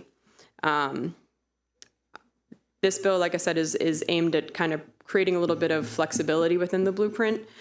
I don't know, and I don't believe that we would utilize everything that is in the bill, but as a whole package, it is something that we would recommend that this board support. Okay, I'm going to turn to our board colleagues to see if there's any comments or questions. Please limit your comment to one and your question to one. Mr. Silvana. So we're supporting the whole bill instead of supporting in part because as a whole, the bill is something, like there's nothing in the bill that we, for lack of better words, like that we can't live with, correct? Correct, and because it provides flexibility, it's a statewide bill, so we know that some of our sister systems, like some of the provisions of the bill that we might not utilize. So like I said, as a whole, because of the flexibility it provides to boards to be able to utilize funds and implement the program in a way that the boards see fit, it kind of aligns with our local autonomy goal. So that's why we would support the bill as a whole, even though there are some provisions we likely wouldn't utilize. Got it. So not utilize versus don't want. That's correct. Okay, perfect. Thank you. Seeing no other lights, may I have a motion? Move to support this bill. Second. All in favor, please raise your hand. That's unanimous with those present. Next one, please. Great. So the next bill is House Bill 1512, or the cross file is Senate Bill 887, and this deals with the reappointment of an incumbent county superintendent. I will note that Senate Bill 887 has crossed over. It made the deadline yesterday. So what this bill does is it alters the process by which the contract of a sitting superintendent can be renewed. Under current law, the board must wait until the final year of the superintendent's contract to offer a renewal. And this bill, in its amended form, it does take a slightly different form than how it was originally presented. The amended form would allow a board to offer a renewal at any point after the second full year of service for a superintendent. So the goal of the bill is to improve continuity and longevity of effective superintendents by permitting the renewal of a contract sooner to kind of show that vote of confidence and allow the superintendent to know that we want to extend that contract and keep them on board. So for those reasons, we would recommend that the board support this piece of legislation. So I'm going to turn to my colleague to see if there's lights for questions. The bill is to make superintendent contract extension allow 2 years at the end to do so. Right? Seeing no lights, may I have a motion, please? Hopefully to the pleasure of Superintendent Taylor, move to support this bill. Second? All in favor, please raise your hand. And that's unanimous with those present. Yeah, so Board Member Montoya just joined us online. Okay. Great. And then the final bill is HB 1207, which is the Montgomery County Board of Education compensation bill that the delegation proposed. This bill also has been amended pretty significantly from its original form. Originally, it dealt with board member compensation as a whole and increasing the compensation of the board. It got amended to deal solely with the student member compensation. And while the compensation for the student member the level does not increase, in current law, the student member can only receive the compensation as in the form of a scholarship for post-secondary education.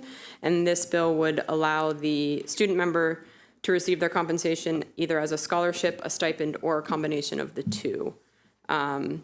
This might result in expanding access to the student member role. We know that not every student will pursue post-secondary education that requires a scholarship.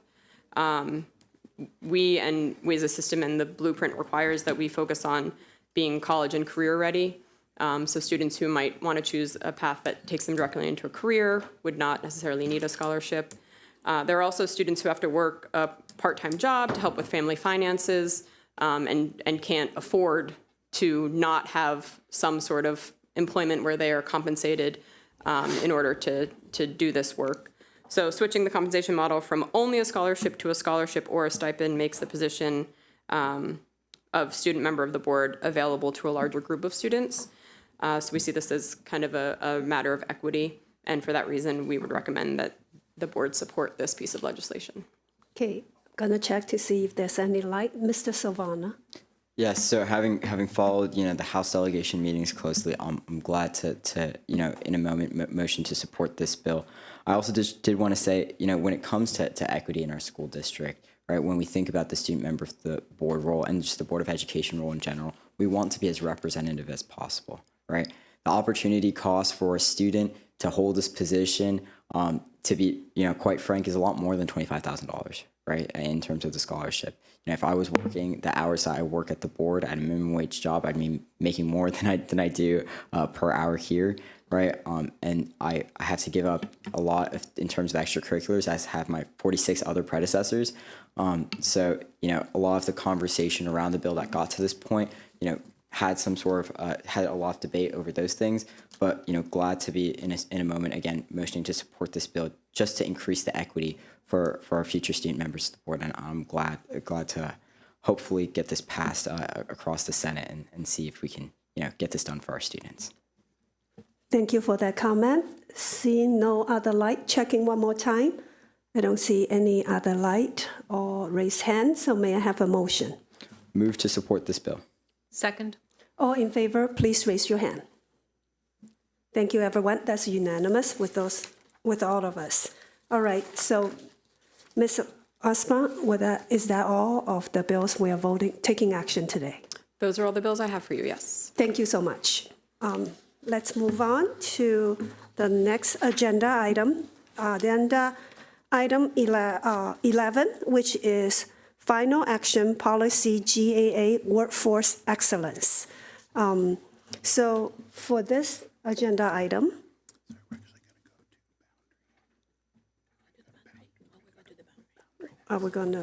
so I'm just now I'm informed that we're going to do a minor switch of our agenda. We are going to talk about boundary study first before we go into policy. So we are going to go into our next item, boundary study program and program analysis update.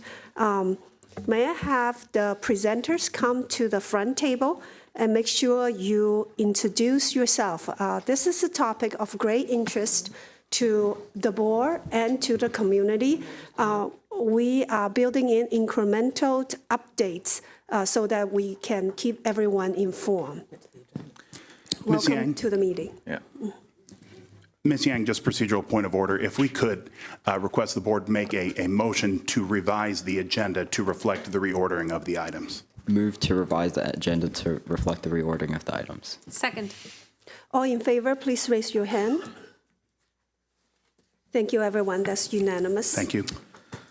Thank you, President Yang, and I will say that this is likely to be a very hot topic and regular fixture at meetings to come, and even beginning with today. We heard testimony from the community about the boundary study. We will continue to hear more testimony from the community about the boundary study and the associated projects, in particular the program analysis.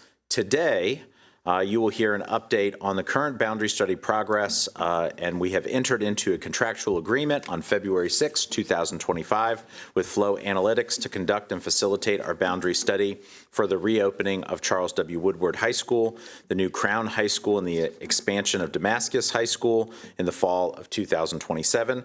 The scope of services in the contractual agreement with Flow Analytics includes project consultation and data validation, development of the community engagement process, impartial analysis of the boundary study options, facilitation of the community engagement, coordination of my recommendations, and the Board of Education study process.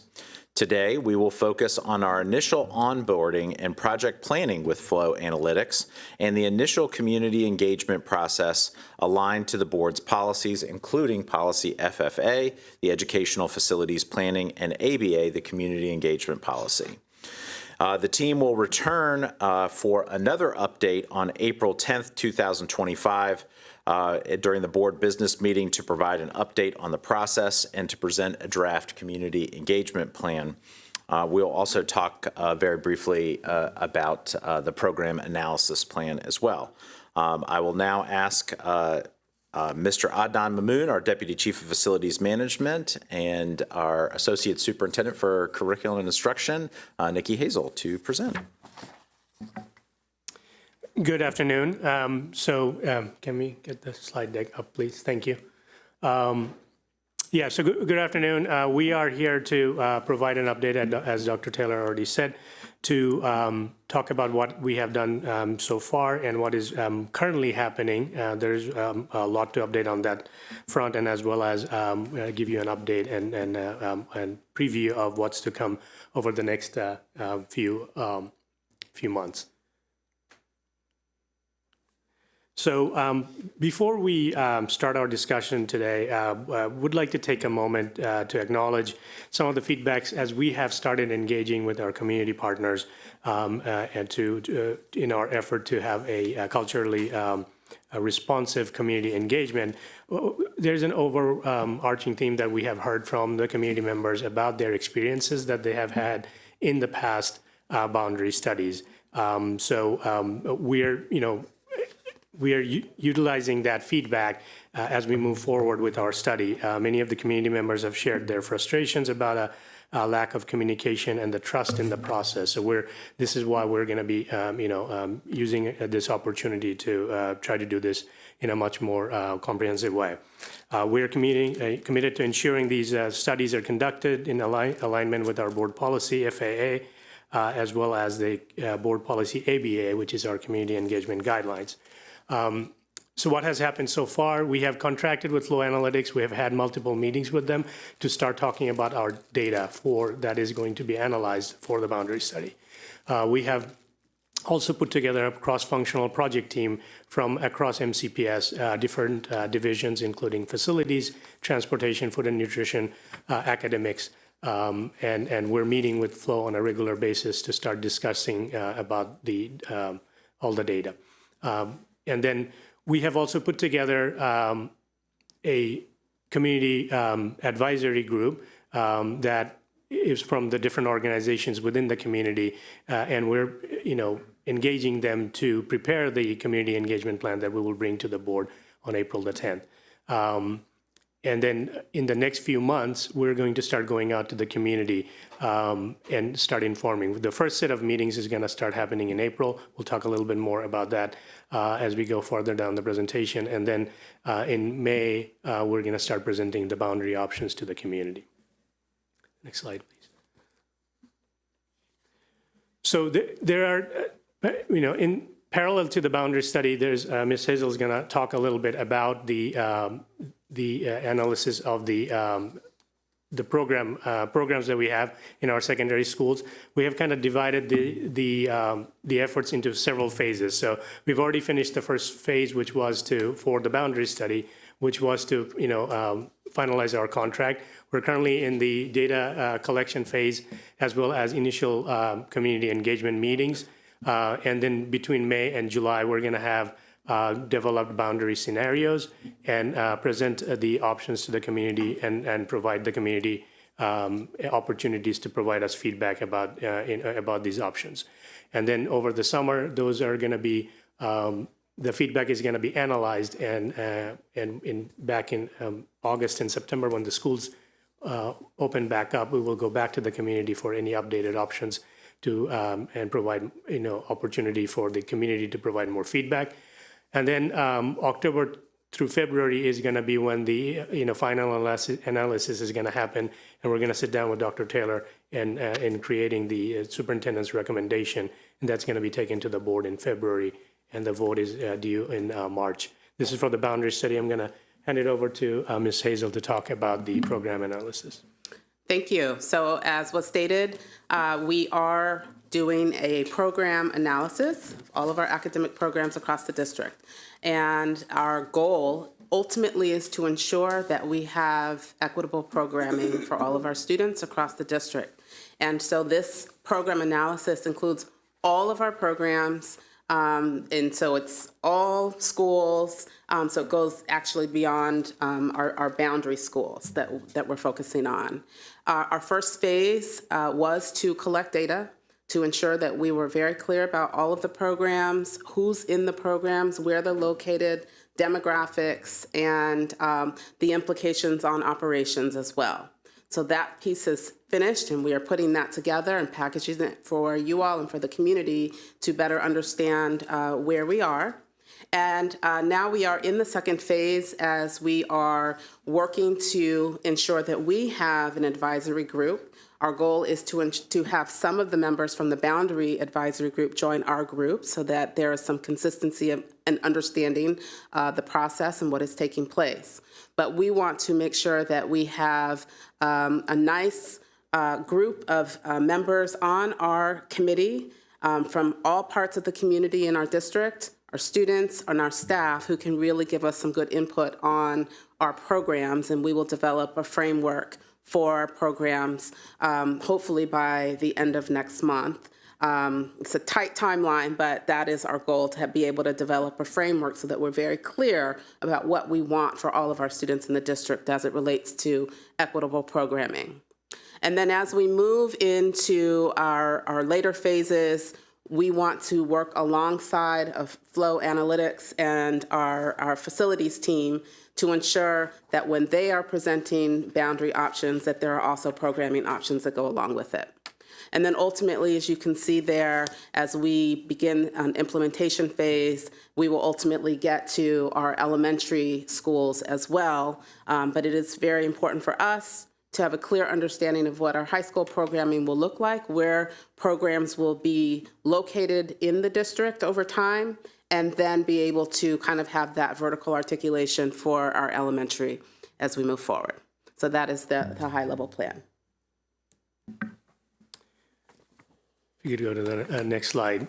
So our policy FAA, our educational facilities planning, and board regulation FAA-RA, which is the educational facilities planning, also relates to educational facilities planning, identify 4 main factors when we are creating a recommendation for the board to consider any boundary studies.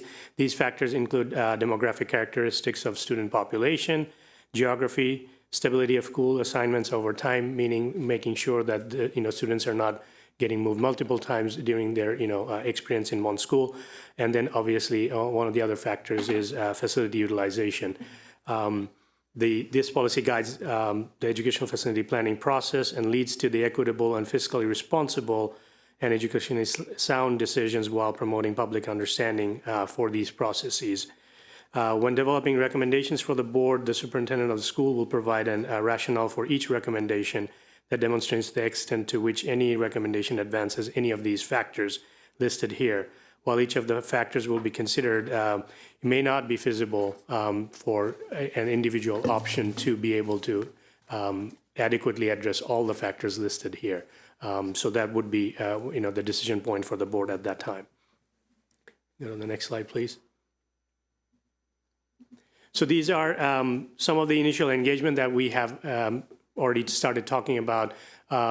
We put together the MCPS project team. That's a cross-functional team that has all the members from transportation, food and nutrition, academics, and logistics, as well as facilities. And these are the team members that are already started having discussions with Flo about the existing data. Then we also have the community project team, which includes the team members from the different community organizations that are coming along with us. They're going to be helping us shape the community engagement plan that we plan to bring back to the board on April the 10th. They're going to help us, provide the feedback from the diverse voices that we would like to hear as we move forward through this boundary study process. And then we also will be working with the Board Education Advisory Committee when that committee is formed, and when they start having their meetings, we will make sure to engage with them and keeping them informed, as well as having them review the community engagement plan and getting their feedback. And obviously the largest component is the community at large. As we start engaging the community, we're going to make sure that we're taking every opportunity to reach out to as many community members as we can. And in that regard, we have already started getting some really good feedback from our community project team as to how we should think about and be thoughtful and be deliberate in our approach to the reaching out to the community, instead of just targeting, say, the high school auditoriums.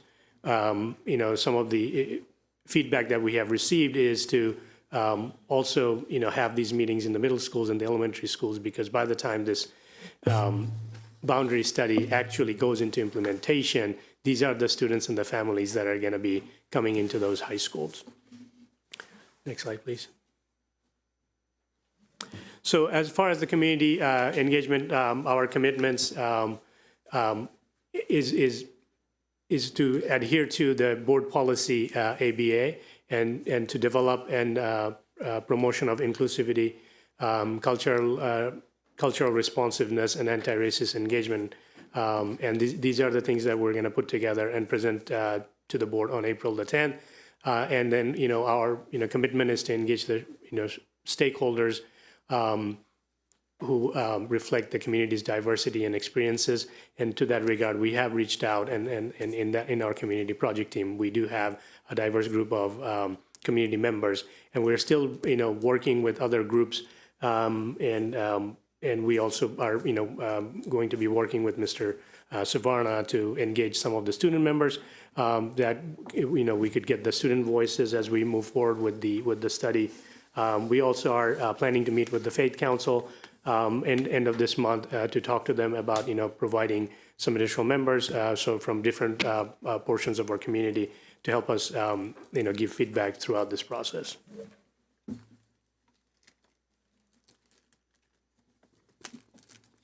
So as I started talking about our community engagement, the first set of engagement is going to start first week of April. We're going to have 2 sets of meetings for each one of the 2 boundary studies. There's going to be 2 meetings for the Woodward boundary study, and there's going to be 2 meetings for the Crown and Damascus High School Expansion Project community engagement. And one of these meetings are going to be virtual. So the first meeting on April 2nd will be virtual for Woodward, It would be, hosted in Zoom, and we will make sure all the closed captioning is available for anybody who participates. We do plan to record these meetings so that it is available for any community members that, are unable to participate. On the 2nd, they will have an opportunity to go back and review these meetings. And then we're going to have an in-person meeting for Woodward on the 8th. And then for the Crown, we're having a meeting on the 7th in virtually, as well as an in-person meeting in Gaithersburg High School on the 9th. So the first set of meetings, a lot of folks have already started asking what the purpose of these meetings are, and are we presenting any options at these meetings? And the answer to that is no. We have not started developing any options for the study yet. The purpose of the first 4 meetings is just to bring the community along and getting them oriented to the boundary study, just talking to them about the process, talking to them about how they are able to give us feedback as the study progresses, and the survey, the links to the surveys, as well as we will also provide them with the calendar dates for the future meetings, so they know when they can expect us back in their communities to start actually talking about options. So the first set of meetings are going to be just to orient the communities so that they know what's happening and what they can expect throughout the process. In round 2, we will go back in May, late May and early June, and this is when we do plan to start presenting the initial options to the community. What it will do is allow them to look at the options, the initial thoughts, and how it affects each one of the 4 factors, and then they will have the entire summer to be able to give us feedback on those options, which we can collect over the summer for future phases of this project.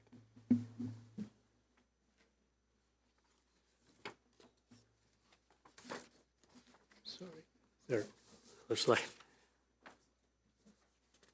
Okay. So yes, the engagement timeline. So April is going to be the initial sessions, as I discussed, both virtual and in person, and in May and June, we're going to have community meeting sessions, which will, we will present the initial options at that time, and then we will also give them the survey that will allow them, the community, to provide feedback. And then between July and August, we're going to collect all the surveys and look at all the feedback that we are getting from the community, and use that feedback to refine those options and go back to the community in September for a second round of discussion and presentation of options to the community. And then October, November timeframe, we will be collecting more feedback from the community in order for us to present the superintendent's recommendation in December of 2025.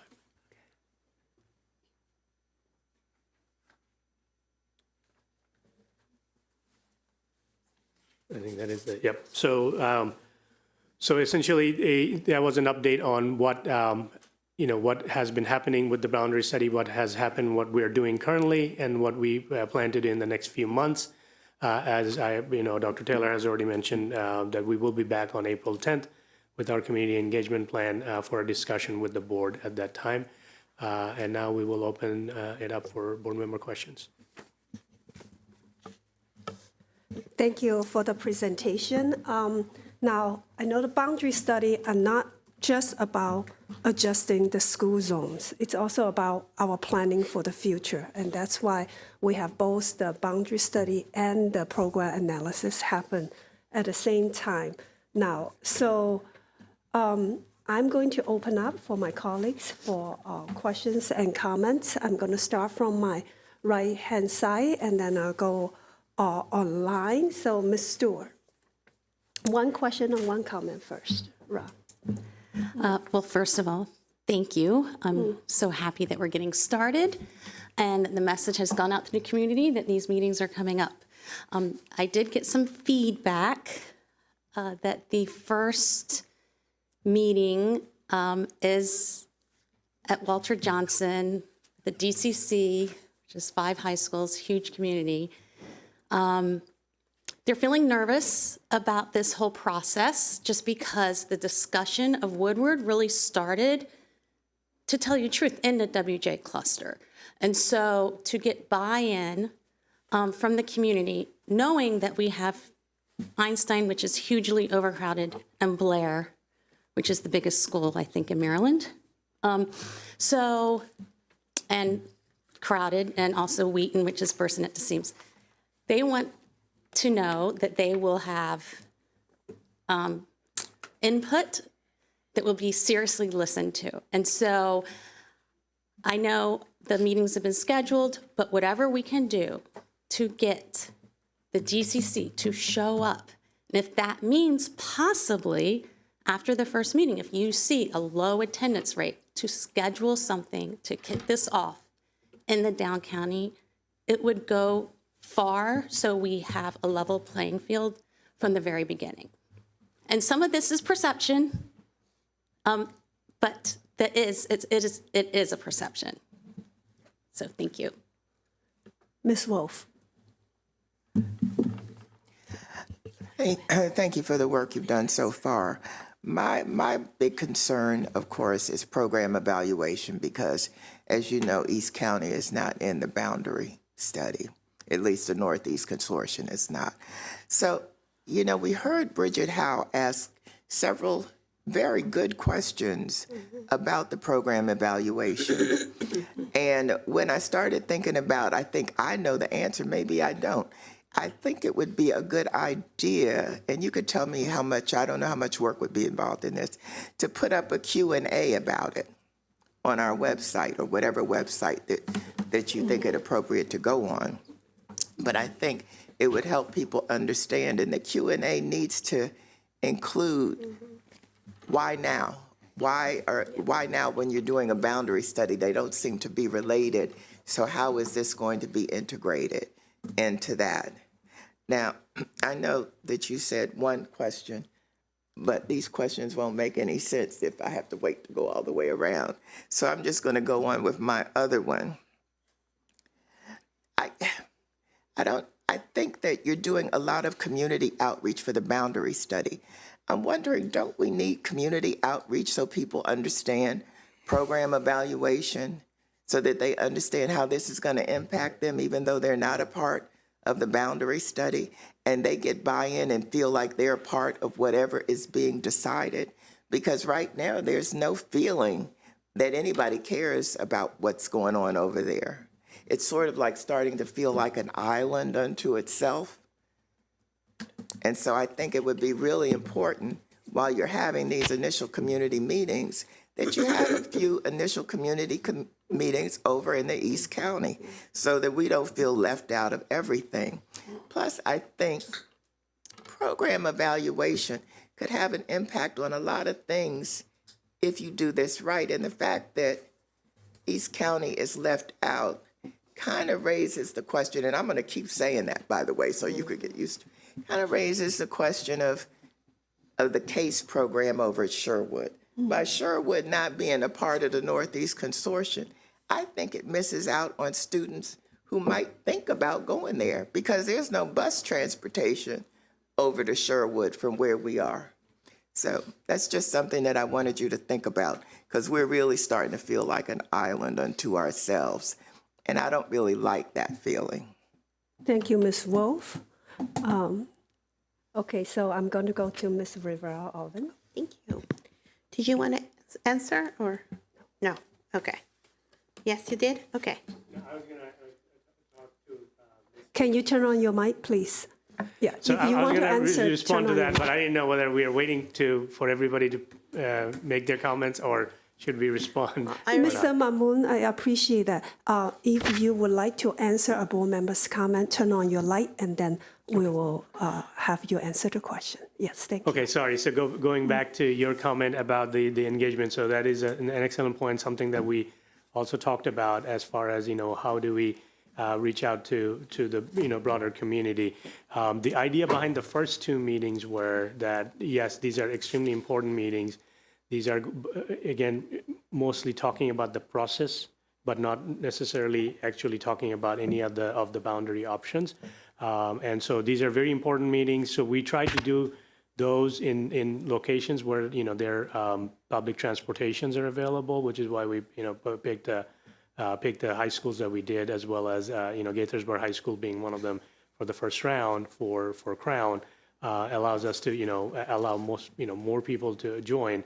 And then we're going to obviously have those meetings recorded as well, the online versions of it, so people are able to view them.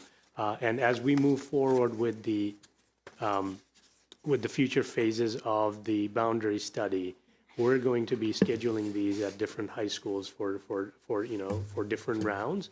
And again, as we see the attendance, we do have flexibility built into our contract to add more meetings. So the comment that you made about if we're not seeing proper amount of participation, then we will have the ability to add more meetings and in certain locations to make sure that we're reaching as many of the community members as we can.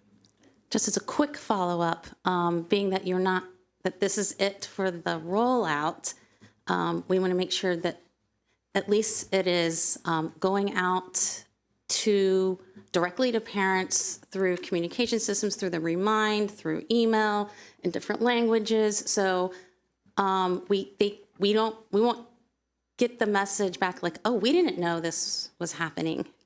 So the full-on push to let people know that there'll be a virtual option and an accessible in-person option, but sooner than later, so that the messaging really gets out to just about everyone. So thank you. Yeah, thank you for that. Thank you. Ms. Rivera, office. Yes, thank you so much for the presentation. I'm just trying to, when you say, there's already the community meetings, I thought you meant Woodward and Crown in April, but it sounds like there's other meetings going on. I'm just wondering if we can make sure that we have that on the website, all the meetings that in a calendar and schedule of all the meetings that are happening.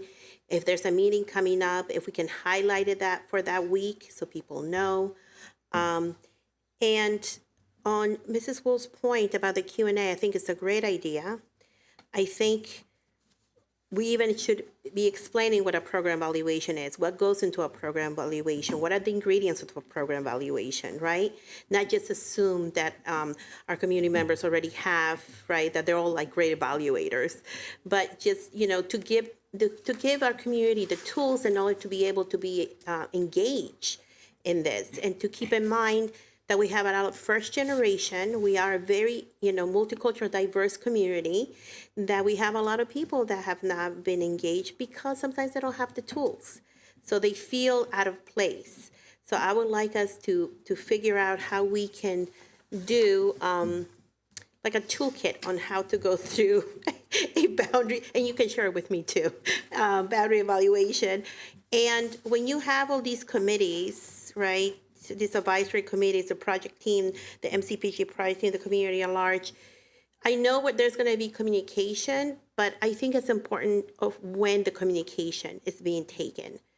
Because if we want some of these committees, or like the Board of the Education Advisory Committee, to really be able to make an impact, because these are people that are taking time off of their time to be able to come, and give of their time, that we actually, things have now already happened where they're not going to be able to have a say or be able to have an input.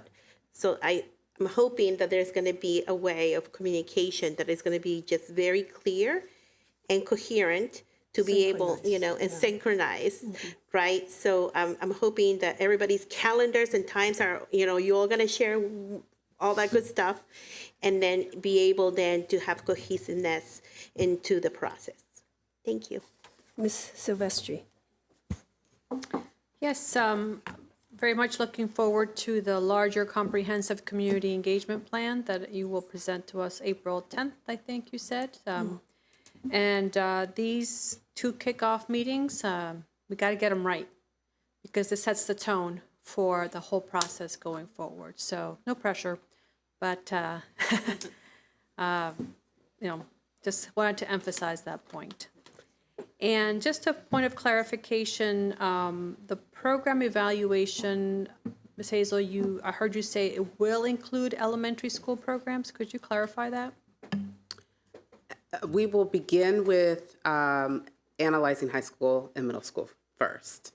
And as we make recommendations for how we ensure that we've looked at all the programs and recommendations for where we may replicate programs across the district for equitable access and things of that nature, then the next phase will be elementary, because we want to make sure high school and middle school programs are set and those elementary programs align to what the middle and high school programs are.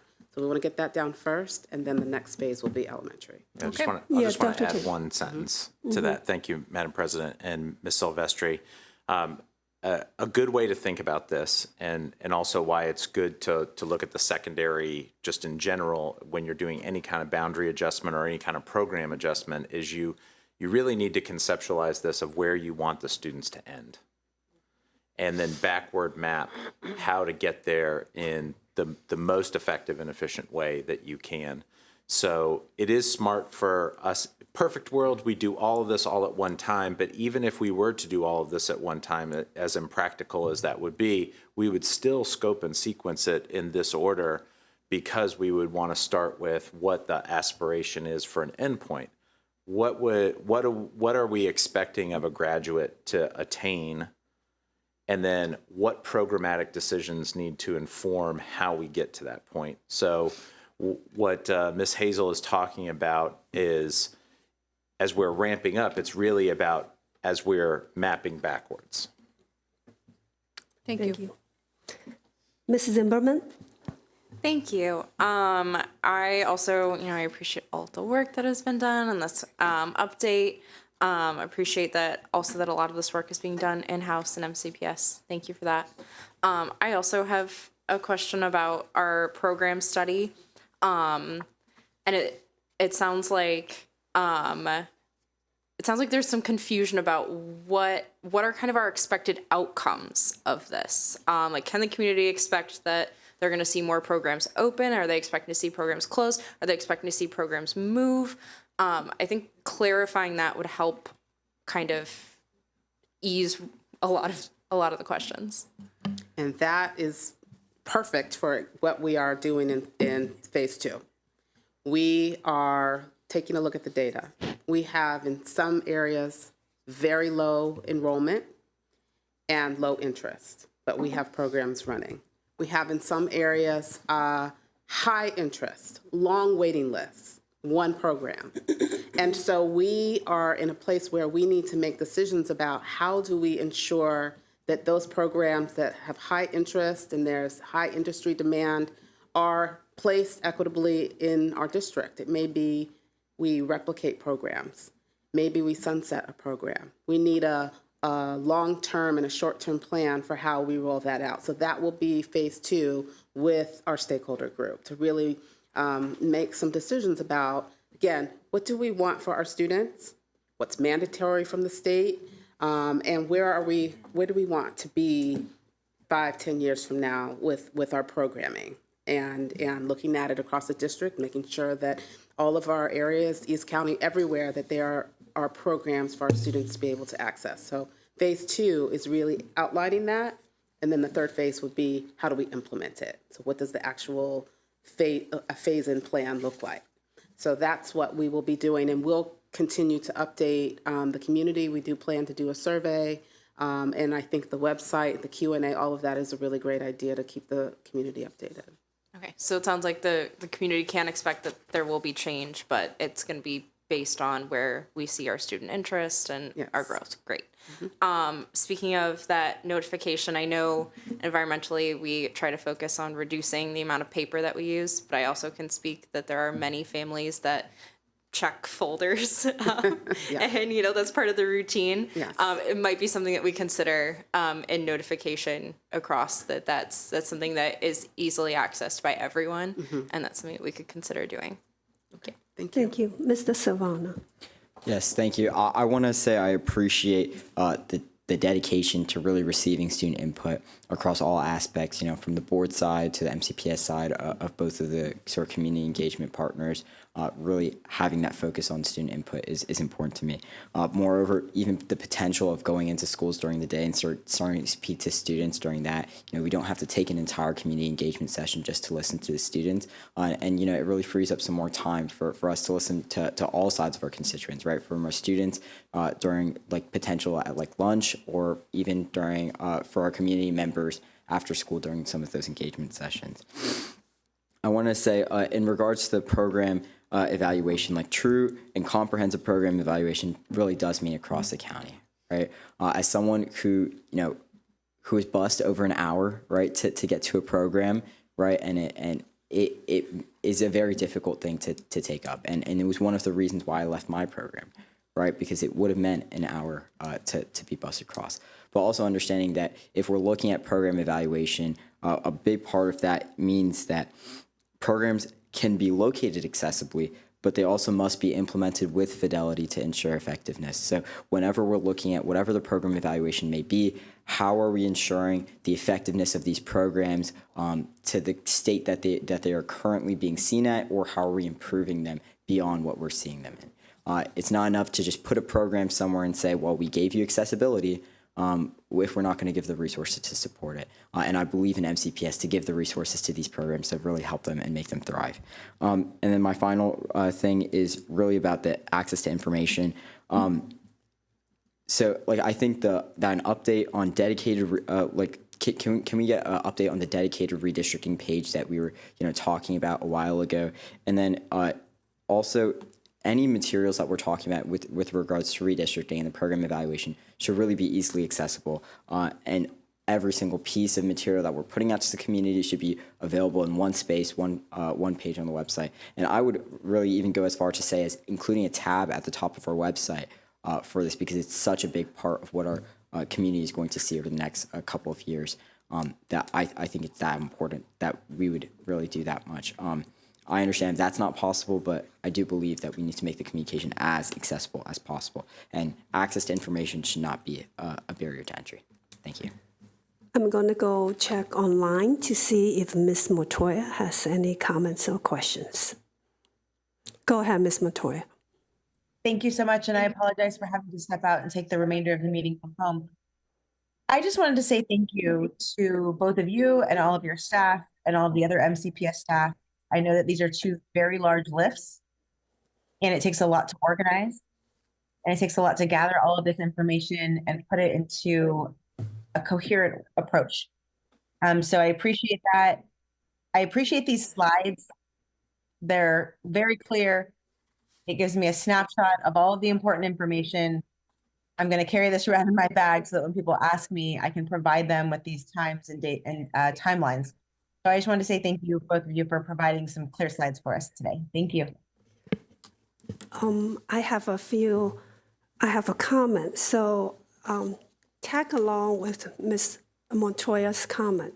So we need to cut through the noise. So having a clear chart is very helpful of the timeline. And I also say throughout our community engagement, make it make sense. It's very overwhelming for our families. These are the children we are talking, where to attend school we are talking about. So avoid the jargons. For example, when you talk about proximity, right?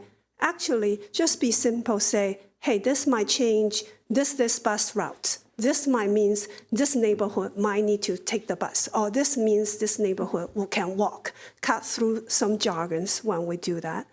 And also, end every meeting clearly with what's next. I think when we have a community gathering and afterwards, people are in a waiting pattern. So to be able to make it clear, say, our next engagement, or today we are doing this, our next step will be this, and the timeline for that is probably during this time.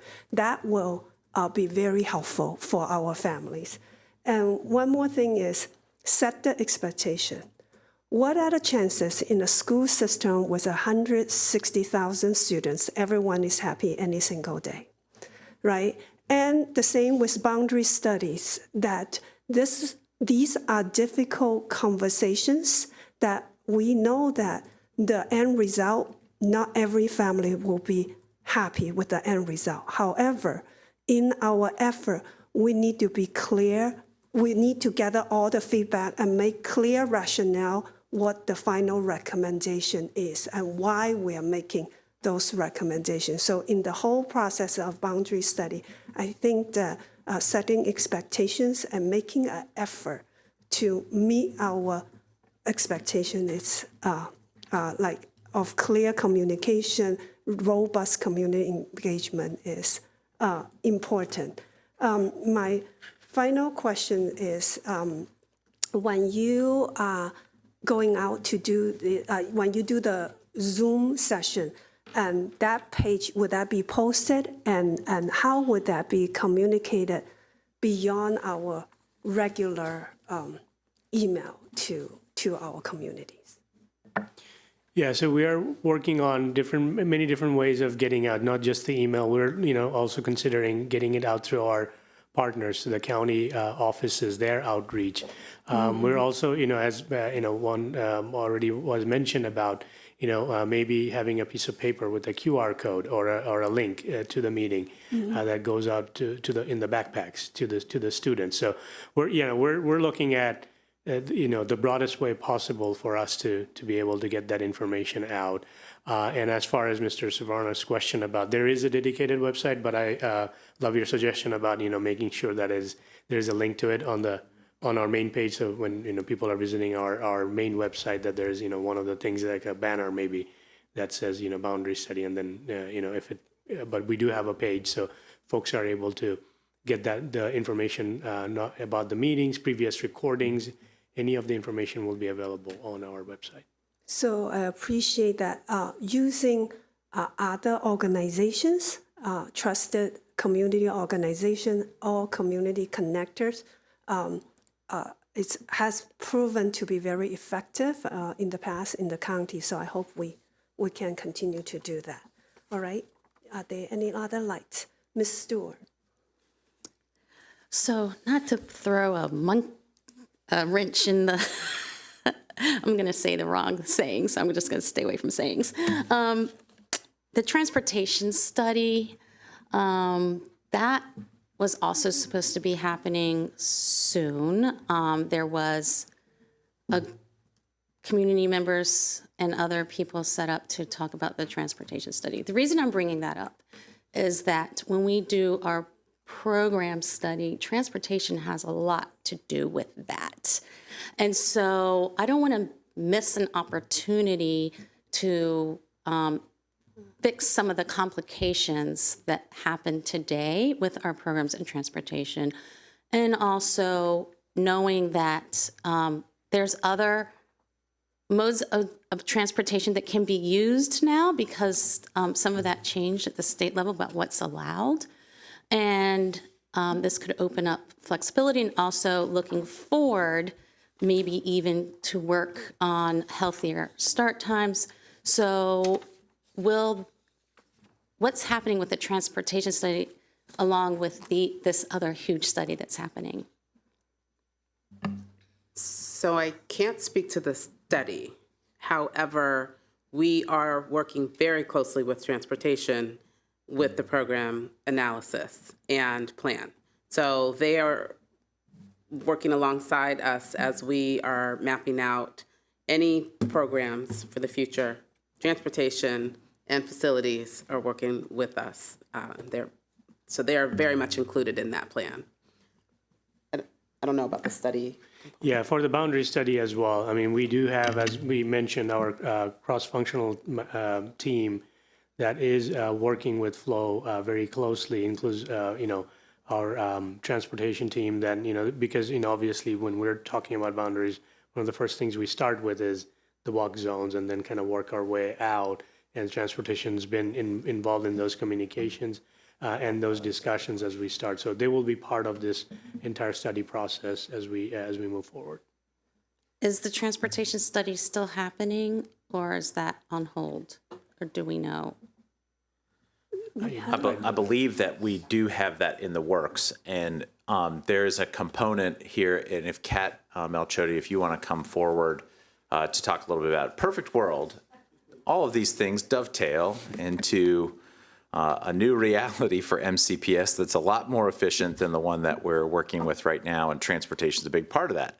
I know that we've entertained some thoughts from a few constituents about elements of the transportation study that could even be potentially expanded to conceptualize some other frameworks with start times and a few other things too. So those are some things I know that we're looking at as well. But Kat, thank you for being here, and please share some thoughts. Yes, absolutely. So we have a steering committee that was formed after the consultant report was created and shared. And we are working through the part of the study that dealt with the routing solution. And so we just completed an RFI for the routing solution. The members of our committee were invited in to give feedback on the RFI submissions. And all of that is being used to form the basis for an RFP for the transportation routing solution. And we're very excited about that because it hasn't been updated since I started in 1999, so I'm fairly certain before that, when the new Blair opened. And so that is a huge part of this because the efficiency that comes with using an updated system allows us to make better decisions and support programs in a better way, which is amazing for our students. So I'm very excited about that work and the sort of the connections that it brings to the boundary studies as well as any kind of program analysis, because like Nikki said, we all work very closely together and we want students to be able to access programs and also, not do it where they're sitting possibly in transportation for over an hour. So yeah, we're very excited about it. There's a lot of overlap and connections and more to come. I have to say, I'm excited about this too. It's almost like we're looking at this in a holistic way, which will only help us move forward in our goals. And also because I know there's a lot of waiting lists, and if we could have, we could alleviate our waiting list by having programs in different areas and then have kids be able to get there efficiently. So anyway, thank you. Thank you for that. Ms. Rivera-Alvin. Thank you. Just very quickly, you have mentioned the Faith Council, and the Faith Council is under the Community Partnerships group for the county.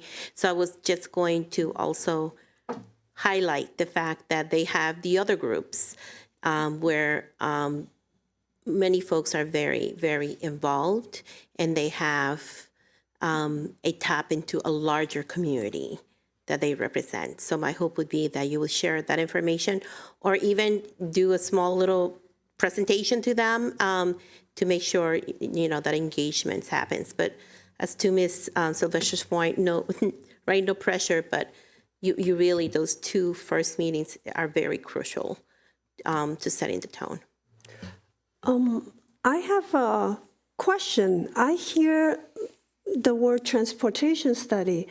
Can someone remind me, didn't we just had a transportation study a year or 2 years ago that there is a result? And so how is this, what we are talking about, transportation study, now relate to that transportation study? Please illuminate. They are one and the same. And so we have the results from that study that was done, and we are using them in collaboration with the work that's being done for the boundary studies and the program analysis to make sure that all of the pieces are connected. So it's a continuation. That's an overview. Now, when we are looking at specific things, then we'll continue to.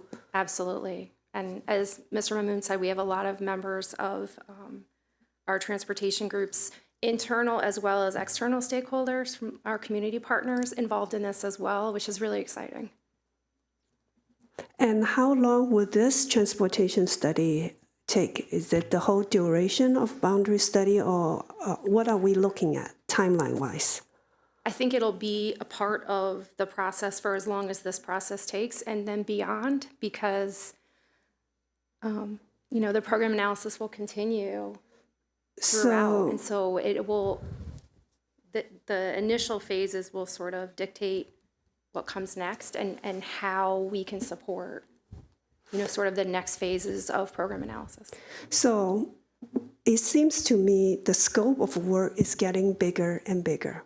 Okay, so I would really appreciate some deliverable that you can share with the whole board in terms of, I'm clear about the boundary study, what the outcome is.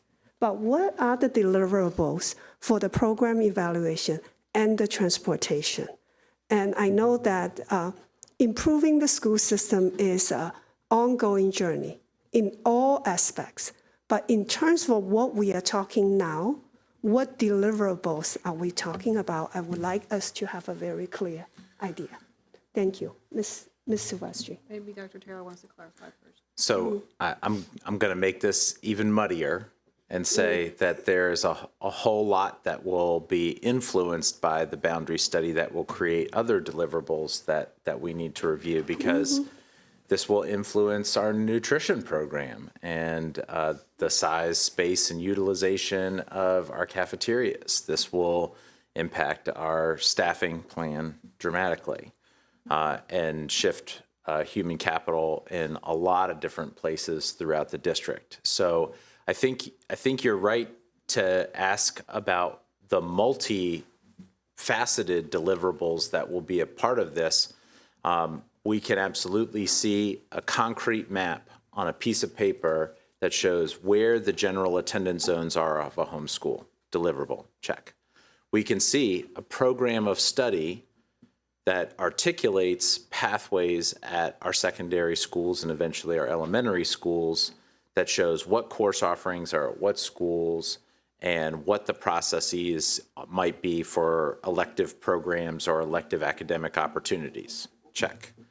We might see bus configurations and transportation plans that align to a specific school, just like we would see a nutrition plan and a staffing plan that would align to a specific school, and what staffing exceptions might be created because there's a programmatic change at one place versus another place, and what schools are we anticipating growth versus we're anticipating retrenchment.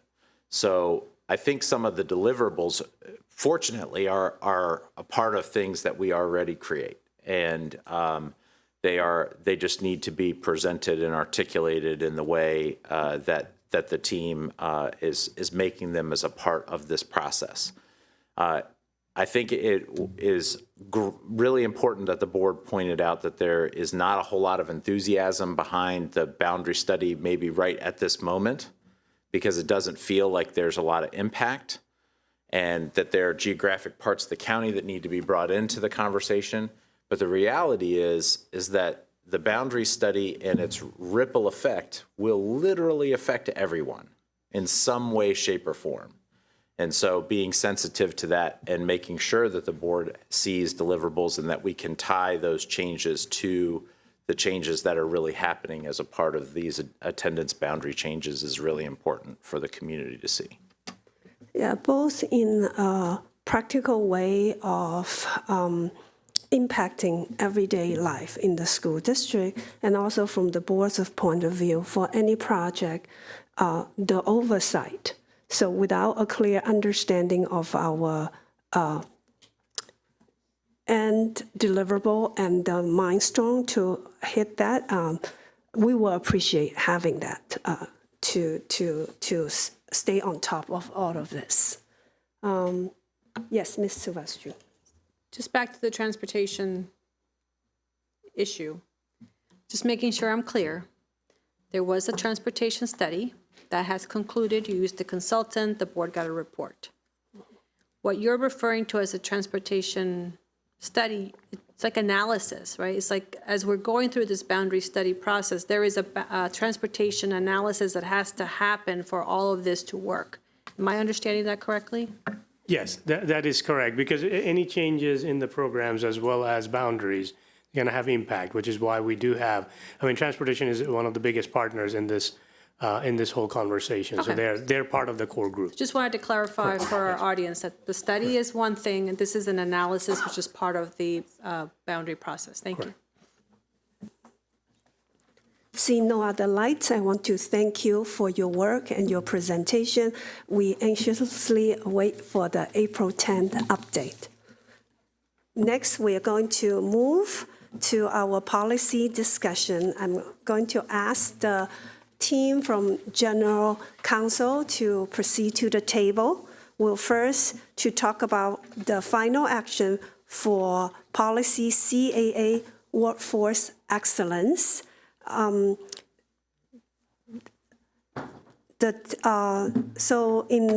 January 9th, 2025, the Board of Education tentatively adopted a new draft policy GAA, workforce excellence. The tentative adopted policy was distributed for public comment from January 10th to February 3rd, 2025. Now, on the February 27th, 2025, the Board's Policy Management Committee reviewed the public comments received and is now recommending the final action by the Board today to adopt policy GAA.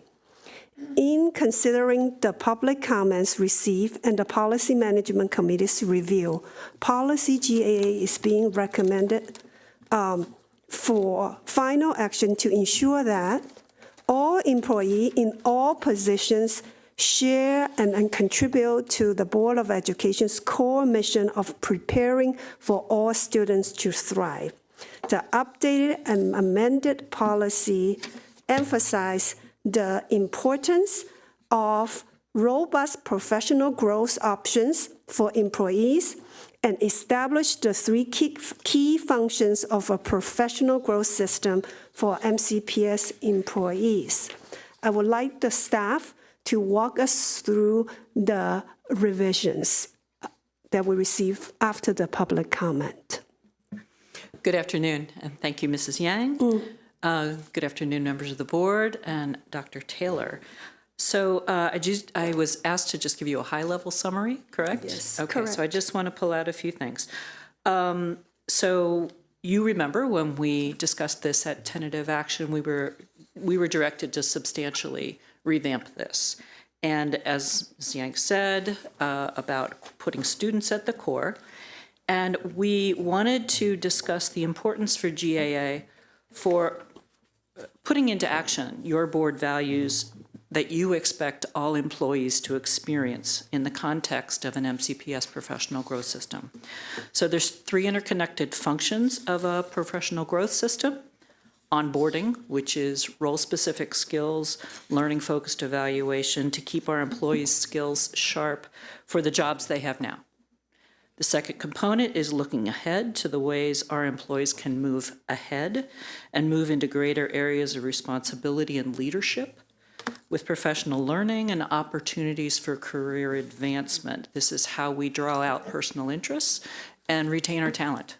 And then the third component is that should it become necessary, we have a structure for addressing fairly and effectively any employee performance that falls short and for supporting students or employees who are struggling.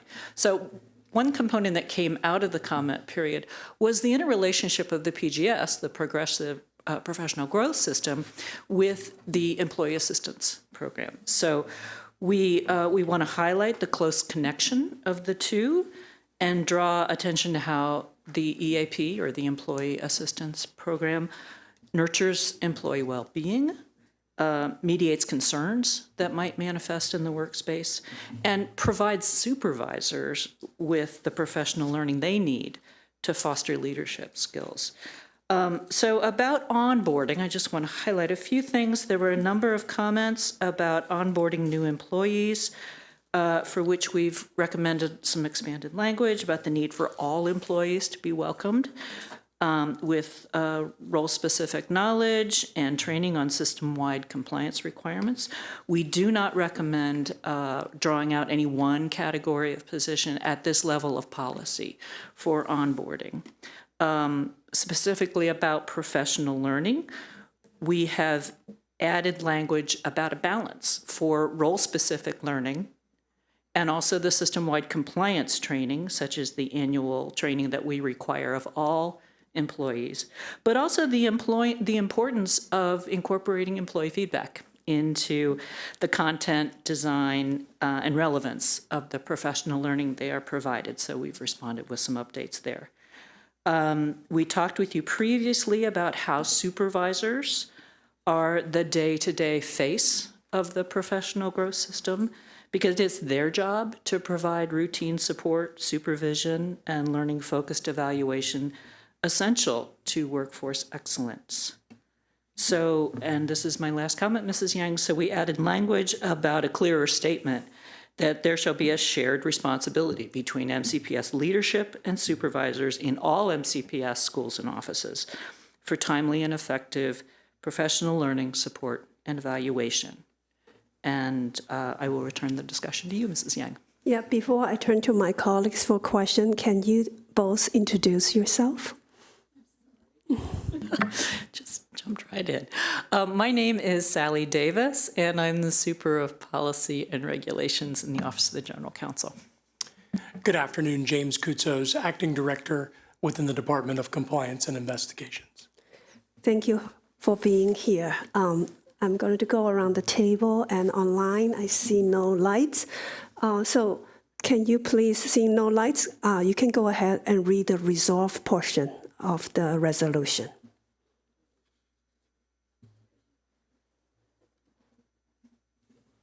I can do it. I got you guys. And jumping ahead 2 hours, we were a little bit on a chase to get down here.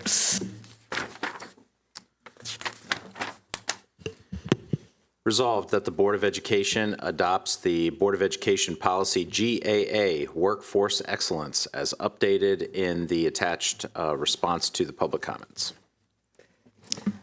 Okay, all right. Let me move. On behalf of the Policy Committee, I move that the board approve Policy GAA. Second. Doesn't need a second. Okay. And then we need to vote. Let's all in favor, raise your hand. That's unanimous. Thank you, everyone. Right. We're going to our next policy, final action for policy GCB, investigation of allegations of employee misconduct. So the Board of Education on December 5th, 2024, tentatively adopted a new draft policy, GCB, investigations of allegation of employee misconduct. The tentative adopt policy was distributed for public comment from December 10, 2024 to February 3, 2025. On February 27, 2025, the Board's Policy Management Committee reviewed the public comments received and is now recommending the final action by the Board today to adopt policy GCB.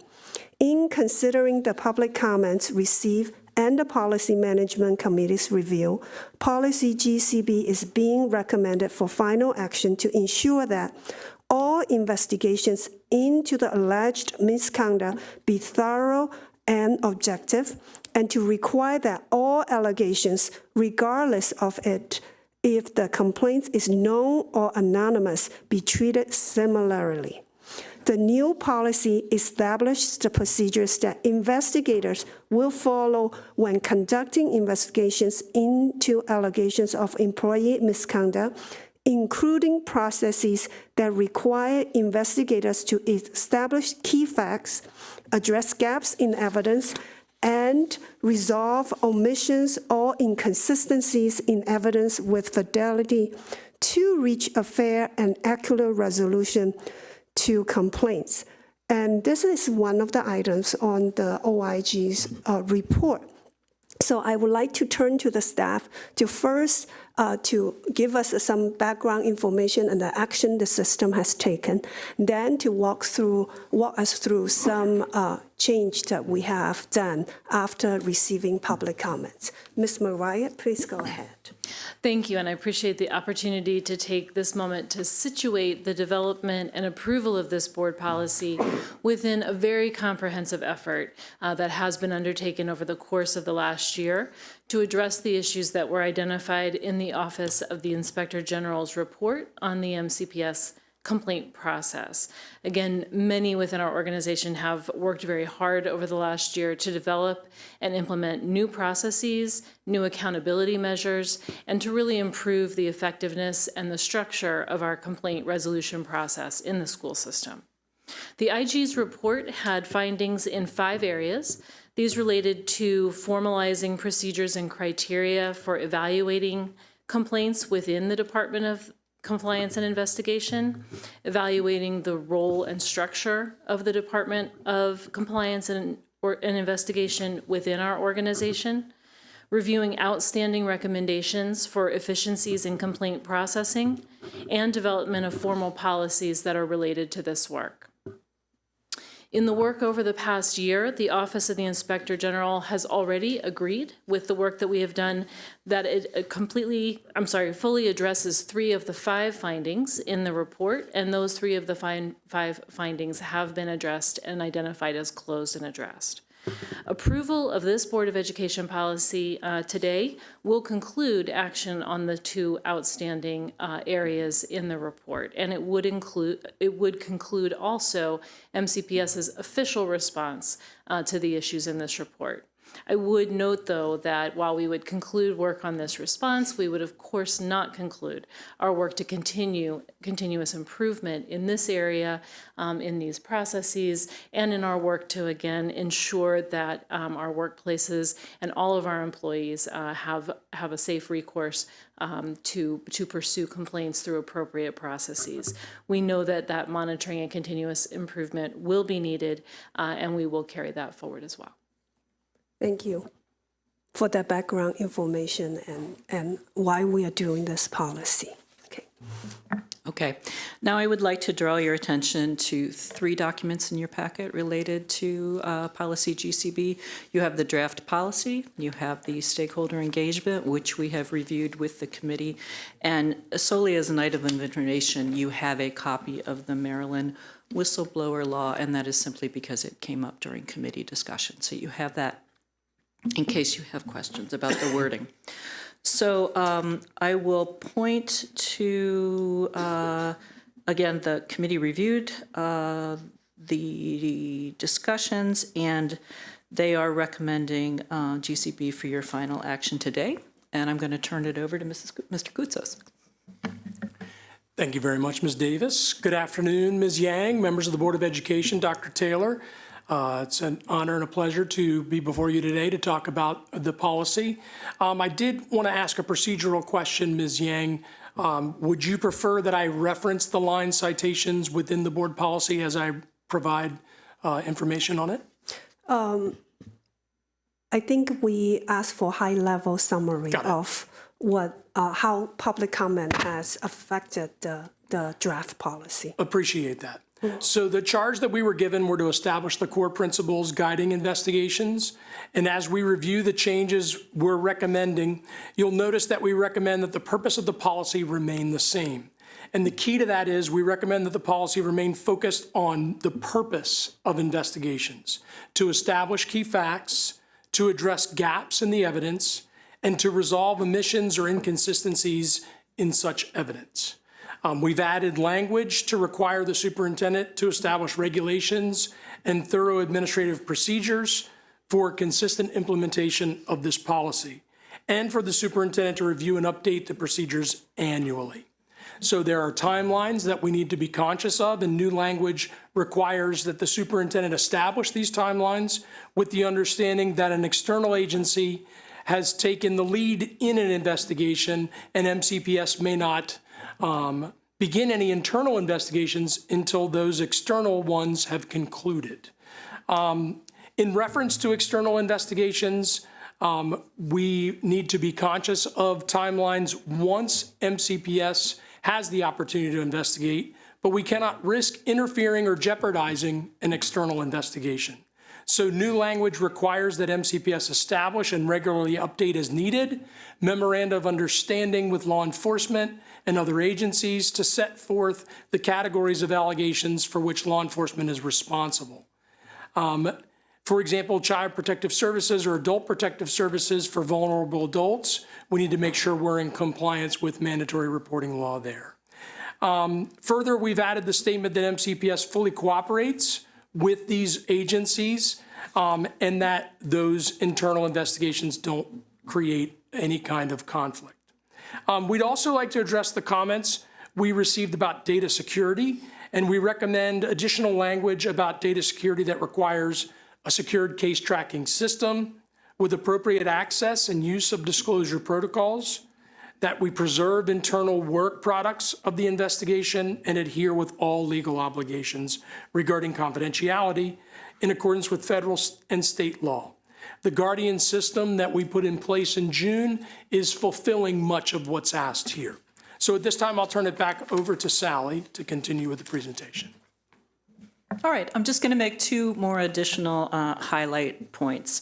One was about appeals. The committee requested that we directly reference the same section of Maryland law as described in the board's policy BLB, Rules of Procedure in Appeals and Hearings. And so that is what you'll see reflected in the changes. And then the second is in response to prior board members' comments and as directed by the committee, we have summarized the Maryland Whistleblower Act as updated in the draft.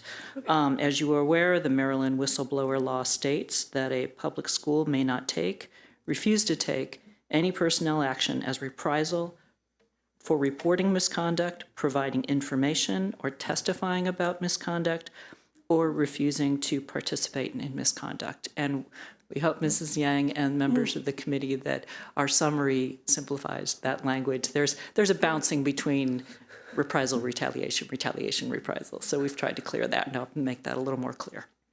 So with that, our presentation concludes and we're ready for your discussion. Yes, I'm going to check online and check at the table. I don't see any lights, so you may go ahead, read the resolve portion of the resolution. Okay.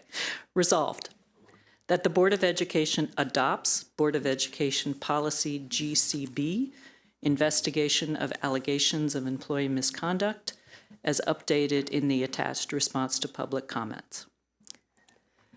So on behalf of the Policy Committee, I move to approve Policy GCB. All in favor, please raise your hand. And that's unanimous with those present. Thank you very much. That concludes our policy discussion, and we are going to move to item number 13, is items of information. The legal fees report and the construction progress report are items of information. No action is required of the board at the time. And then we are going to move to the item 14.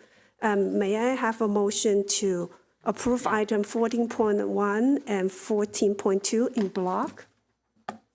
So moved. Second. All in favor, please raise your hand. That's unanimous with those present. Then we have 14.3, item 14.3 is advisory committee approval. Now, I would like to ask, so in December, we announced that the Board of Education is establishing advisory committee on communication and community engagement, and we are very happy to report that work is progressing. I would like to ask Vice President Rivera Orvin to introduce the resolution on the board's new engagement advisory committee. And thank you, President Yang. Happy to do so. So at the December 5th meeting, as President Yang said, the Board of Education adopted this resolution in creating this advisory board. So the board has charged this advisory committee with working to improve communication and engagement with the community on critical topics, and has determined that the advisory committee's initial work will be focused on upcoming boundary studies related to the reopening of Woodward High School, the opening of Crown High School, and the expansion of Damascus High School. The board posted an open application for membership on the advisory committee, seeking interested individuals skilled in communication and engagement, especially in and with diverse communities. More than 50 applications were received for membership to the advisory committee from highly qualified individuals from across Montgomery County. The board sincerely appreciates the interest and enthusiasm shown for enhancing the board's communication and community engagement initiatives. I move that the board approve the resolution to appoint the initial members to the advisory committee to serve until June 30th, 2026, and to confirm that the board will also select a current MCPS student for membership on the advisory committee for the 2025-2026 school year, no later than June 30th, 2025. Right. So I have a motion on the table. May I have a second to approve the motion? Second. Okay, and all in favor, raise your hand. Hey, congratulations to the board. That was unanimous. And we have an advisory committee, and then a community member can find out the member of the community in board docs. All right. We are going to move to item 14.4. Are there any additional new business item for the board to consider this afternoon? Yes, I have one, Madam President. As a board, you know, we're committed to a safe learning environment for our students and our teachers. We want everybody in our buildings to feel safe and secure. Now, we've had, I believe this is maybe the third year with the Community Engagement Officer Program, and we feel it's a good time to consider how stakeholders are finding it. So we are looking to meet with students, staff, parents, and the community to hear their experiences and perspectives about the effectiveness of the current CEO program. And we hope that this will continue to help us in how we're looking at it as the landscape evolves. Having the school system conduct structured conversations with our stakeholders around how this program is going and what we should be thinking about will inform our work as we continue to think about safety for our students. Therefore, I would like to introduce a resolution for which I will read the resolve and move that it sit on the table until our next meeting. So, resolve that the superintendent, well, it's three resolves actually. The superintendent of schools will solicit student, staff, parent, and community input on the current CEO program within the context of school safety, and be it further resolved that the superintendent of schools will solicit student, staff, parent, and community input from each of the regions of the county on the following questions. How well is the current program working? What, if any, are the challenges with the CEO program? What are the opportunities for improvement? And be it further resolved, the superintendent of schools provides an update to the board on the matters delineated above by November 2025. Thank you, Ms. Wolf, for bringing forward that resolution for the board's consideration. This is going to sit on the board table. I'm going to go around, point of order. ask my colleagues to see if there's any questions and comments for Ms. Wolf. So I just wanted to say I think this is great in terms of making sure that we have, you know, knowing how important security is to our students, and then I'll also put a second up on the table for at which time. We don't need a second because this is going to sit on the table. You still do. You would require a second to sit on the table. I'll put Thank the you second for up. clarifying the procedures. All right, any other comments? Ms. Silvestri. Yeah, so just to make sure that I'm understanding correctly, and so this is, we will survey the community to see how well the CEO program is working, the challenges and the opportunities. I think that the staff, I'm very interested in hearing what the staff have to say.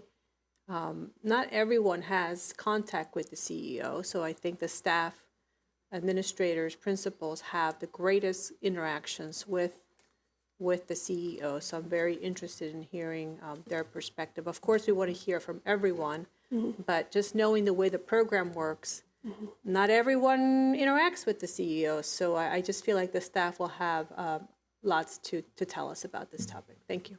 Thank you for that comment. Ms. Rivera-Ovens? I'm sorry.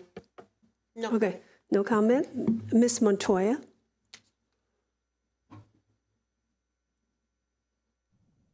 Thank you so much.